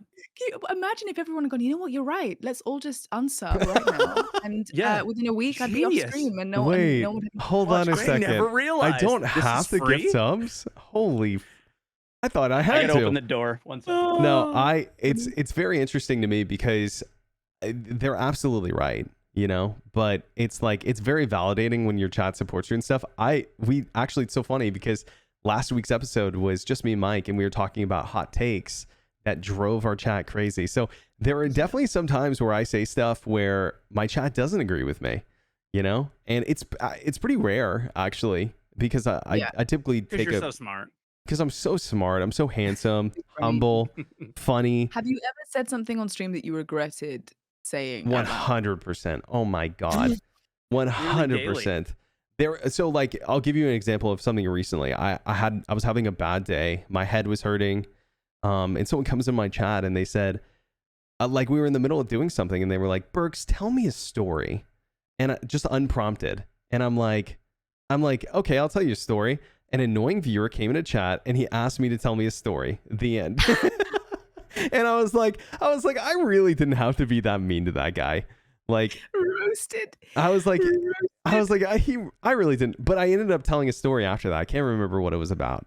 But I was just like, I really didn't have to be that mean. But I mean, did he take it personally? yes, he did. I take it personally after that. And maybe he didn't, but it kind of seemed like he did based on his comment. But it was just like, you know, it's very funny because that comment just like rubbed me wrong of like, oh, like streamer, entertain me, you know, when we were clearly already doing something. Yeah. And so that wasn't that guy's fault. He just was, you know, looking to engage. And like, honestly, he did nothing wrong. Or, you know, he or she, I don't know. But yeah, I definitely regret saying stuff like Mike said earlier, we're just humans. I have bad days. And you know what? I find that when I'm having bad days, or like more commonly when I have a day where like I feel like I can't, you know, speak right, or, you know, my head's foggy or whatever, if I just tell my chat like, oh man, like you guys have those days where, you know, you feel this way or whatever, like anyone relate, I'll have like 10 people be like, dude, I'm having one of those days right now. You know, more often than not, someone's feeling rubbish too. And because content creators are human beings, it's easy to like watch actors or YouTubers and go, they are always happy. And it's like, no, they're not. No, we are not. We just try not to bring it onto someone else's day, right? You can have a bad day and try not to project it onto all the people that are watching you. But you can not be on a honest Friday, you know? Relate. Yeah. I'm just kidding. Don't bring the vibes down, all right? Have you seen that guy? Do you know what we're referencing? I think so. The guy who like yelled at his mod or a regular or something for their mom dying. This was on Twitter, right? Yeah. He's like, really? You gonna bring the vibes down on a Friday? And so it's like a joke in Mike's chat now. Like, on a Friday? On a Friday. Yeah. I'm not feeling it today. And they're like, oh, come on, Mike. On a Wednesday? Like, come on. It's like, sorry, guys. My fault. I forgot it was Wednesday.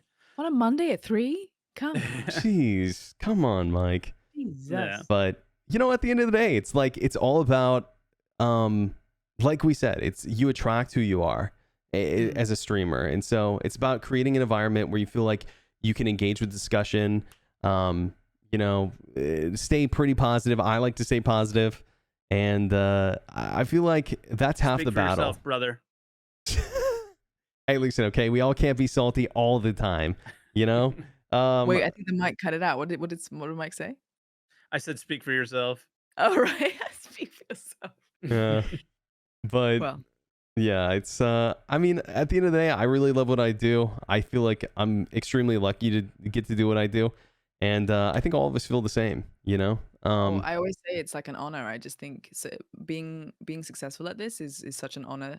So many people would you know, are really, really grinding out there. It's a really difficult thing to do. And so getting to a point where the three of us have is really fortunate and a blessing, and just an honor to get to entertain people for like a living. I just think that's such an honorable thing to do, and such a lucky thing to get to do. So I'm always like, this is just like, thank you for letting me stream for you. People are always like, thanks for the stream, but I'm like, thanks for watching it. Like, I don't get to do this without people sat there watching it for hours. So yeah. And it wouldn't be fun. No. If it wasn't for them. Yeah. Not nearly. It wouldn't be.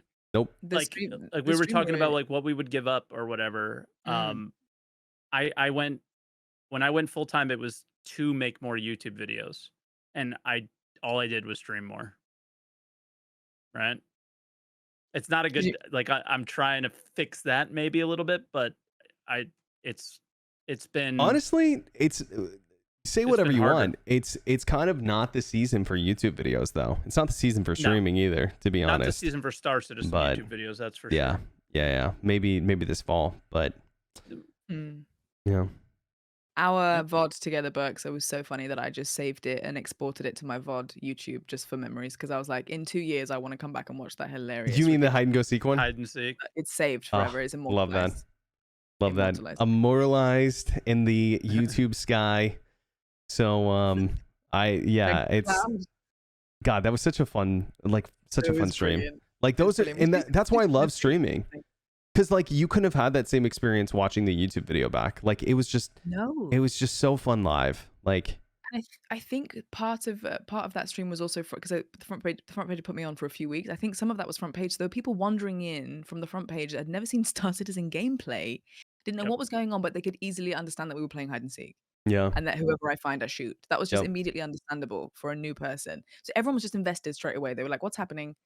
People that didn't even know what Star Citizen was.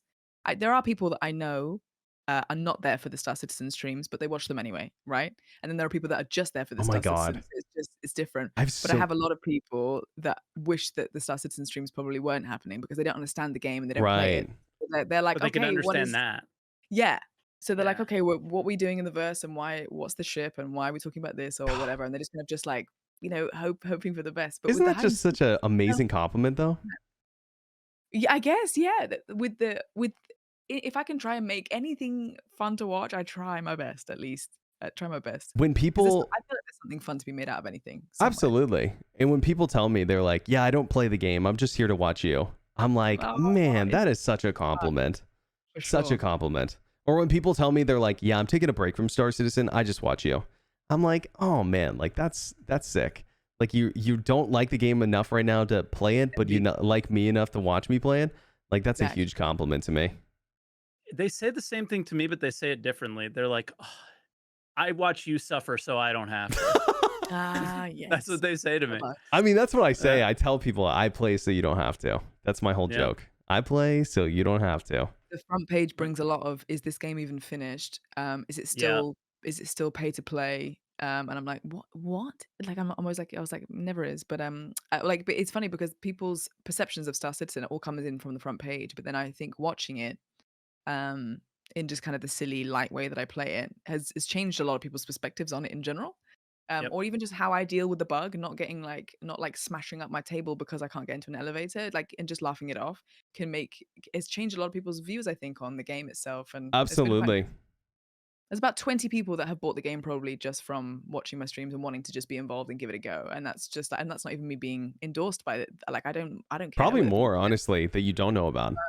Yeah, Yeah. probably. Yeah. So interesting. Yeah, very cool. Like, and I think that's really cool because like there's a huge difference between watching someone, like for example, DayZ is one of those games. Depending on who you watch, it.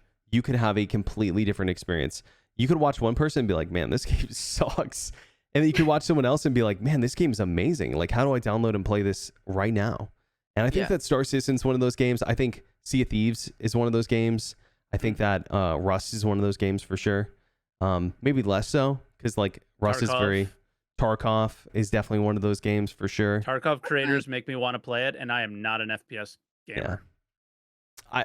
I mean, I am, but yeah. There's me Yeah. saying Fortnite and everyone missed it. Wow. Wait, what'd you say? What'd I you said say? Fortnite. Oh, I said Fortnite's Fortnite. fun. It was missed. I played Fortnite's actually when, fun. when Fortnite came out with the no build mode. I played a lot Yeah. of it actually. I really enjoyed it because it made it more about. It felt like the old PUBG days where it was more about like tactics and whatever, not how fast you could like put together a fort. And I totally understand that that's like the essence of the game. But man, how many people loved the game when that came out? Like a lot of people. It was a huge surge. So That game changed Twitch forever. There was True. pre-Fortnite and there was pre-Ninja, post-Ninja. However you want to look at it, Twitch. Crazy. that's definitely true. Yep. That's definitely true. I mean, things have changed. Some yeah. for the better, some for the worse, but things have Yep. changed. But Ninja suffered so everyone can he paved the way for everybody. No matter what you think about the guy, he paved the way for everybody to make careers on this platform. Because it's true. when I started streaming, I think there was 1 million streamers, maybe 3 max. And now it's like whatever Anna said earlier, like 9, 13, some crazy number. It's bigger. Yeah, it's like 13 million unique streams a month. So that's someone going live at least, I think, twice in a month, for more than 1 hour. So someone is going live more than once, and they're streaming for more than 2 hours a month, and that number's up to like 13 million people, and that's between like Kick, YouTube, Twitch, all these platforms, Rumble, all the smaller ones. Very interesting. And this is why I say it takes a lot of luck, because you could be doing everything right and just be, if you're literally one of us three, right? You're in the top like 0.01%. And that's crazy to think about, but it's true. I'm going to tell you right now what you are. Tell me.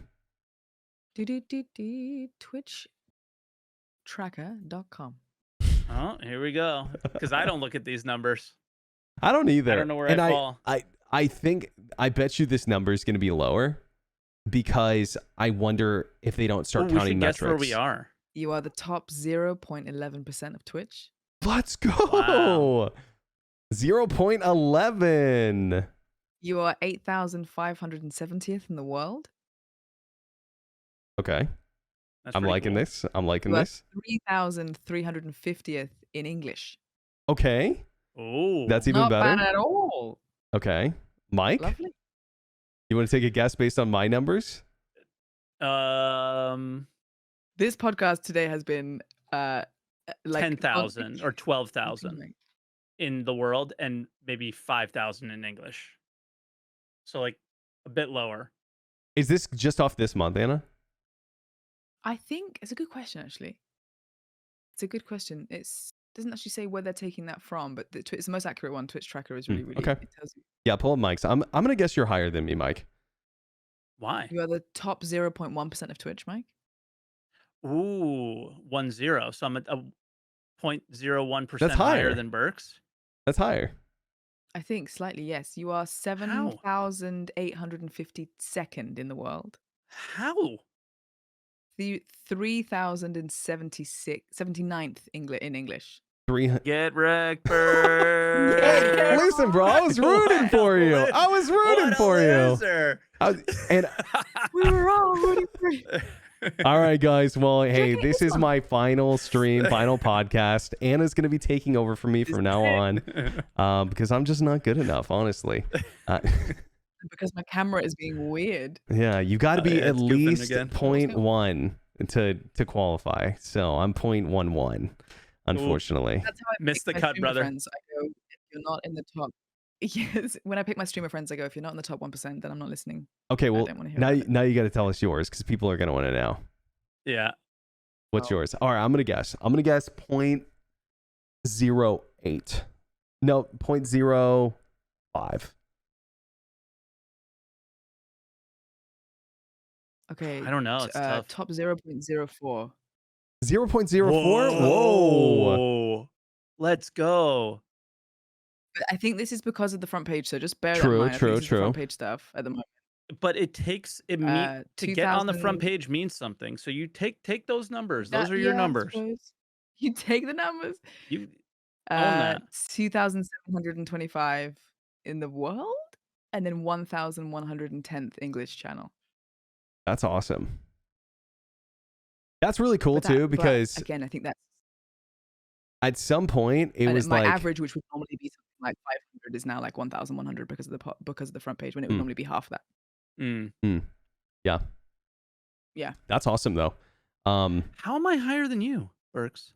Because this doesn't make any sense. I'll tell you exactly why. Because people don't want to watch people play Star Citizen right now. They want to hear people talk about it more than they want to watch it. I didn't know that I was doing better. I thought I was doing worse. I told you this, like, I think 2 podcasts ago. I was like, yeah, you're doing better than me right now. It was when we were talking about reacts. I was like, yeah. You're doing better than me right now. And I did say that. And I said, when a new patch comes out, you're going to surge, because people are going to be like, this is the guy that I'll go to for the gameplay, to see what the new gameplay is. Right. And I said, let's wait till the new patch comes out, is what I said. I'm curious too, but because me and Mike are like very like head to head, not competitive, I would say, but no, maybe like, a friendly competition, but yeah. I did just call you a loser. You can be, which is true. how nice it is you can have these two friends that can talk about this stuff in a way that isn't like hurtful and still encouraging each other, and you come to each other for like advice and like support, but you're also like happy to like discuss this stuff. I think Yes. it's really Oh my nice, God. and having Be relationships like that happy. is really nice. Be happy you've come to the Star Citizen community when you did. Oh Yeah. my God, this cat.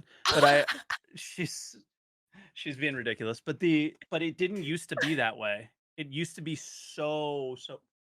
You get up here and then you get stuck and then you yell at me to take you down. So come on. But it used to be so competitive, insane, and it was just people In were the category? nasty. Yes, in the category, Yeah. really Oh. bad. And guess what? None of those people are around anymore. None of them. Mm. And it's because of their attitude, and in a lot of ways, I think. And it ended up showing, throughout the time is when they did have dips. And other people were up, and I think the Star Citizen streaming community, that's why I was so surprised to hear that you had a bad situation, because it has been so much better over the Better. years. Yeah. Like, yeah, over like the last Oh, like few it was years, where people very embrace each other now. it was a while ago, and it wasn't very often. And if Yeah. anything, people were and if it was mentioned, often it wasn't directly to me. People would send me, like, someone's YouTube comment or someone one specifically, I wish I could remember the creator. I would obviously wouldn't mention who they were anyway, but someone in a video got my stream up and talked about me in a video to, like, 11,000 subscribers and was talking about me on his video. And we'd never spoken really, and I remember thinking, "God, that's so, like, you didn't even give me a chance to, like, even defend myself or anything." It just felt really, like, crass to do that, but Mm, I wouldn't have known that if someone hadn't linked it to me or something. So, what I don't hear, I guess doesn't matter. I guess it doesn't matter. I And I'm guess. just out here enjoying myself, and it's like I feel more sorry for people that I think that are determined to rip into others, and that's up to them, and I guess you can't do anything about it. Yep. It's okay. Yeah. You It just can't wasn't. give those Hold people on. attention. It wasn't me, was it? No, no, no, no, no. Okay, because I said something really nasty to No. Berks without knowing that I was being nasty, and like on our first or second podcast, him and I had to go through it. We had to have a therapy session that I was like, Berks, I was really mean to him one time, and it really It's When hurt his was true. this? feelings. Resolving? It's So now I true. just have to make sure it's not me, because apparently No, I no, I no, do no. this thing. It was an older guy, and someone had asked him in his stream, "What do you think of Anna Demetriou?" And he'd gone, "Oh, I don't really know about her, and I think that she self promotes, or he just basically got the wrong idea of something that I'd Yeah. said or done." Yep. And What the fair enough. heck? I don't know. Everybody sees little bits of you, Yo. and I Yeah, think like the biggest streamers struggle from this the most, right? Is like they pop off on speculation, live stream fails, and then people get this like one little clip of you, and then that is a you to them, window and then into that's it it. for sure. Yep, that's it You're forever. I in mean, this that's video why game, Anna? That's self-promoting. Okay. How dare you? unbelievable. How dare It you be in the probably was video something game? I said. It was probably something I said. Maybe I linked something, or maybe it was back when I didn't have Twitch etiquette. Maybe there was probably absolutely stuff that I shouldn't have done. So, or maybe shouldn't have been like, oh, that's me, or maybe I'm gonna go live next week. I'm super excited. My first stream. Like, I had no idea that that stuff would have been annoying. But so Mm. maybe it was fully justified, and I would never do that now. But I can't even remember doing that. I don't even know where the evidence would be of that. So I guess Did you get hate after being on SCL? Oh, interesting. No, but people were really mad that it wasn't live. People were really pissed off about that because it was pre-recorded, and everyone was like, "It's a farce. They are lying to us." It was just because I'd been there 2 days before, so Mm. they decided to just record it ahead of I time. think, And well, personally, I think they should pre-record more SCLs. I think it would be more it fun, because if you're stuck to that schedule, then you might not be able to Yeah, do something that week. Like, do something cool and work on other people's schedules. But I yeah. don't know, like I'm sure you know more just having been there, like what their internal stuff goes like. So maybe that's not as Mm. possible all the time. But the I dude, I thought that was awesome. They haven't done anything with Oh. creators in a while, and Yeah, he and it said he was said this we normally talking to, like, the devs or the, technical yep, people. He said it's so nice to talk to someone kind of more on the creative and the yep, acting side of things, and he was like, "Let's do Shakespeare, let's do," like, he was so ready to do, like, other things that he couldn't do, I suppose, with more of the technical team, so Yeah. it was yes, really and fun. you're right up Jared's alley. Like Oh, we love it. Jared, He's the best. He came yeah, to London, we went to the theater together, we went for burgers together, yeah, I feel like he's a friend now, he's so brilliant. We yes. saw Les Mis on the West End. Oh, that's And sick. he freaking loves theater. He trained Yep, as an actor for a long time, so it's very much in his interest to talk e- about all this type of stuff together. exactly. Yeah, it's really Yeah, nice. Yeah. it was So fun to cool. see you guys vibe.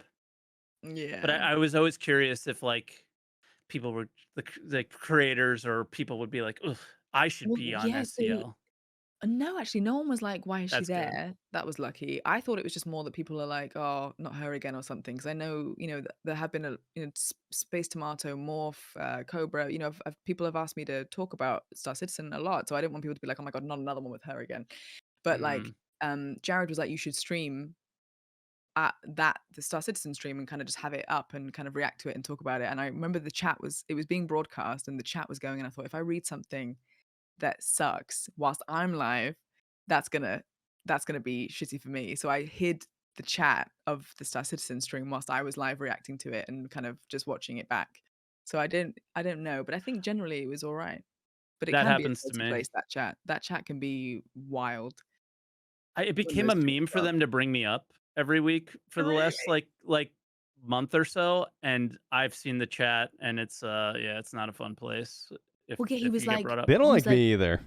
he They was don't like asking me, like, what anybody, other dude. creators do you like in Star Citizen? I immediately felt all of the pressure because I was like, there's so Yep. many great ones, and whoever I mention now is going to be. It's such a big platform because so many people are watching that thing. So I was like, oh my god, my brain just froze, and I wish that there was more people that I'd mentioned, but Come on, you're gonna yeah. sit there for an hour. Who cares? And if Look, anybody one feels like, second. oh, why didn't she say me? Like again, we'll go back to that. Like, chill Anna, out. I've actually been meaning to talk to you about this for a long time, and I'm pretty disappointed. I'm just kidding. It You're was like, I don't feel like you've been getting me enough opportunities in CIG since we've been friends. I think people think I have more power than I do as well. People are like, "So what's Chris Roberts like?" As if even meeting him wasn't like I saw him through like he walked past me twice and I saw him through a window very briefly, but he's still a very difficult man to speak to because he's super busy. Like he doesn't care about me, like as if I have any other or was it you or Zero State I was talking to Berks where it was talking about people assume that you have um that the devs are listening to us as creators or we get a different yes, content in the game. yes. We don't get bugs this or because we're creators or Oh something. And my god. I it's tell just people nonsense. people are like, how are your frames so good? And I'm like, oh, I'm in a streamer server. That's what I tell them all the time. And sometimes they'll be like, oh, okay.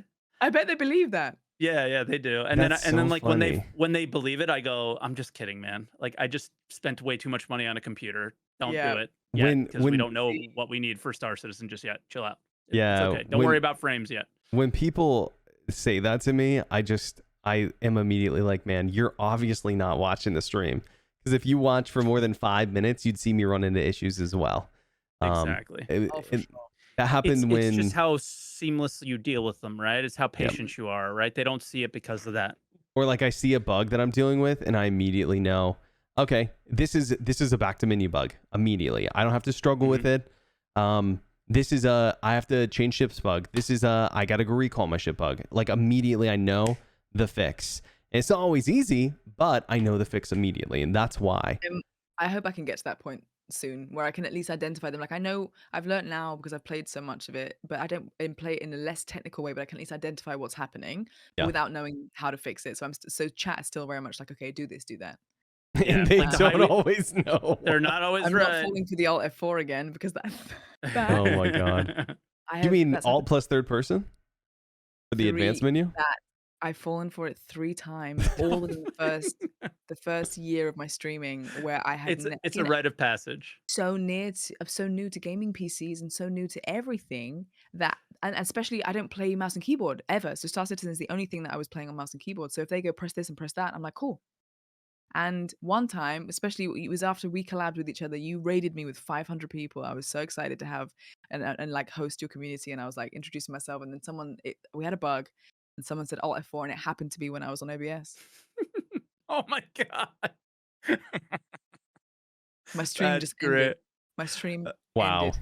Wow. Yeah. Pretty much straight after your raid, and it's gone down in history. It's gone down in history. Yep. I think it was I even Gal, I as in didn't my even mod, know that. did that. Yeah, I That's didn't so know. funny. I knew that you got hit by the Alt F4. I didn't know it was OBS. Wow. That is Yeah, so the so game insane. cut out Star Citizen twice from doing it, but OBS was once, and then my stream just effed. I wish why don't OBS go, "Are you sure?" Like, why can't there should be like a pop-up. Like, when it's like, "Do you want to save Right. No. using a Word document?" Why doesn't OBS go, "Are you sure you And, want to stop streaming?" and there is if you click the X, but Yeah. Alt F4 is just supposed to be like a, hey, I know what I'm doing. I got to close this application right now. Well, I mean, that's what it is. That's what it is. It's like there is no, are you sure? It goes, okay, we trust you. We're closing the program. What was funny about it is that I Alt F4 and suddenly I just felt like something was quieter. Something was quiet because I think the redeems were not. If something stopped, but the game audio was still going because I obviously didn't Alt F4 Star Citizen. So I was like, I can still hear the game. So that didn't work. And I was like, oh, and I'm not live. That's so bad. Did you do the thing? Are you guys there? Because chat's not moving or something? Oh, they were probably moving. It was probably like, oh my God. They were probably freaking out. I could just see all the lulls and the like Amiga lulls all in the chat being like, well, as if she did it. Oh my God. I'll have to send you this clip, Anna, but I have this like legendary clip where it was during 3.18. Nothing was working for anyone. And I met this guy in game and we were both stuck in the lobby. We couldn't go anywhere. And I had convinced him that if he hit Alt and the third person button, he could open up the advanced menu and like debug himself. And he just literally... Like, it's so funny. It literally, he just poofed. It was like... And he never got into Star Citizen again. Probably not. 3.18. Probably not. It was Did he ever crazy. Did you ever see him again? He got a refund. Never. I never saw this man again, ever. I didn't even know their name. Didn't even know their name. That is so funny. Yeah, it was a good time. But I'm the asshole. Just saying. Gal did a really good one once where he was like, so hold Alt, then hold, but he basically got me to also press other buttons so it didn't look like it was that. He was like, and then down on the D-pad and then this, which still would have been Alt F4. And then, so he was like Alt plus C plus Y plus third person. So I'm there like, okay. And then it just, I was like, no. Are they like actively trying all the time now? Yes. And now we have a command of, I think we have Alt F4 as a command now and it says she's not going to fall for that again. Yeah, there you go. But I might. You never know. It used to be a lot worse. Like telling people to delete System 32, things like that. Do you know what that is? Wouldn't that be like a lot of data? No, your whole computer stops working. Yeah. Yeah. Like you have to reinstall Windows. It's like your computer is gone, basically. Yep. You've got to restart. So I make that joke all the time. I'm like, I gotta delete System 32? And it's so funny because people will be like, no, don't do that. Like I'm not making a joke. Or I'll be like, all right guys, like, this isn't working. Like, is it time to put the CPU in the microwave? I heard that can like help reset it. And I'll try to like keep it in ice water. Yeah, ice water. It's too hot, I think. Like someone said if you throw it in the freezer, like in like maybe ice water, that's really good. Get the they said water cooled. I don't understand. They said water cooled. What's the problem? Like that's really good trolling chat with, but so funny. It's being a streamer, it's two-sided. You know what it was for me for a long time was this dick jokes. My chat was trying to get me so hard with them. I don't even know why, but it was nuts. It literally was. But there was a guy who's like, I would consider a friend. He's a big supporter of the stream, and for like a month he was trying to get me and I would not fall for anything. I had an iron defense. I was like, guard up, nobody's getting me, and people tried and they couldn't get me. And what I ended up having a guy who was a first-time chatter come in, and he was like, hey, like, do you play with like viewers, like just wondering. And while people were attempting to do it like these nuts jokes, whatever, and I'm just like explaining to him nicely, like, I'm not playing with viewers right now, nothing against you, I just whatever. And he was like, bro, you're such a good guy, and thanks for explaining that to me. And he donates 100 bits, and I was like, yo, pull in, like, thank you so much for the bits. And he immediately comes on his main account and goes, pulling on this dick, like, and I'm like, oh my freaking God. Like, I cannot believe I fell for that. I've never seen someone go through the links that this man did to get me. And created a full-on alt account. An alt account with a name that wasn't too suspicious. With the alt account. Dude, you don't even know the half of it. This man donated, it was like $100 in bits to like the second time. The first one was just 100 bits because he didn't want to be suspicious. But he comes back on his main and he's like, pulling on it, and then he drops the like TTS $100 dono. Like, I'm like, oh my God, he deserved it. It was legendary. Sometimes the effort is worth it. Absolutely. I like a good troll. You know, I like when chat gets trolly. Just when they're not high effort, when it's super low effort, I'm like, come on. And I'll tell them too. I'll be like, come on, you got to think of a better one than that. Like, troll me a little harder. My chat lately has been like, they're falling off, man. I'm disappointed. They used to be like the most creative, and now I see a lot of the same jokes all the time, and I'm getting I gotta step it up again. We gotta help If them anyone out. from Mike's community is watching this video, this is your sign to do better. Yeah, absolutely. Start researching. I used to be proud. A lot of the fun memes out of the Star Citizen community, because like came out of my chat, were so early in the morning in the US, like nobody knew where it would come from, but they would like gradually just like come out into other channels, and I was always so proud of that. I was always happy about that. I'm 99% sure Evocati being called avocados was from us. That's like a silly, stupid meme, but yeah, there's other ones. No, whatever. I always read it as avocado as well. Yeah. I'm pretty sure, but maybe somebody will correct me on that one. Yeah. But yeah, I was always proud. I think we were great. We're the best with emotes, I will say. Can't beat me.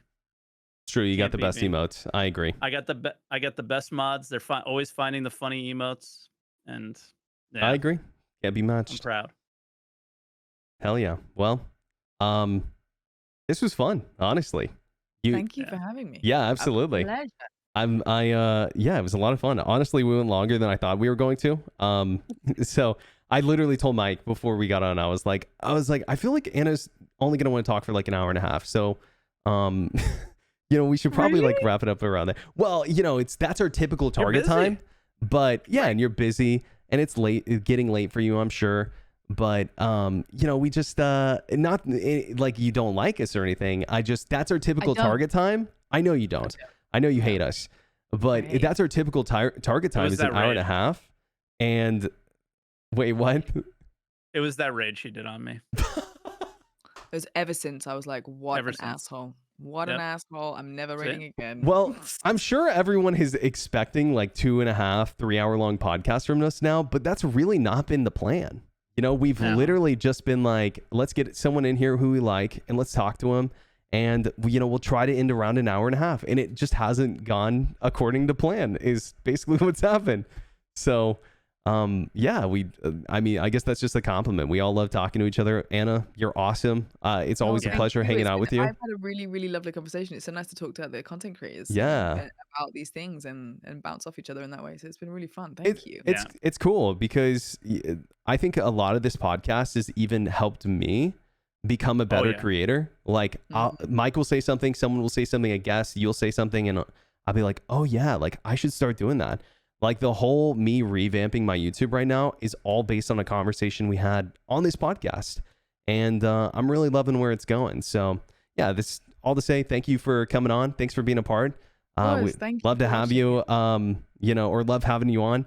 And if you guys are watching the stream still, or the podcast rather, and you are wanting to check out more of Anna's content, we're going to have her links down below, her Twitter, her Twitch, and her YouTube, so you guys can check more of her out.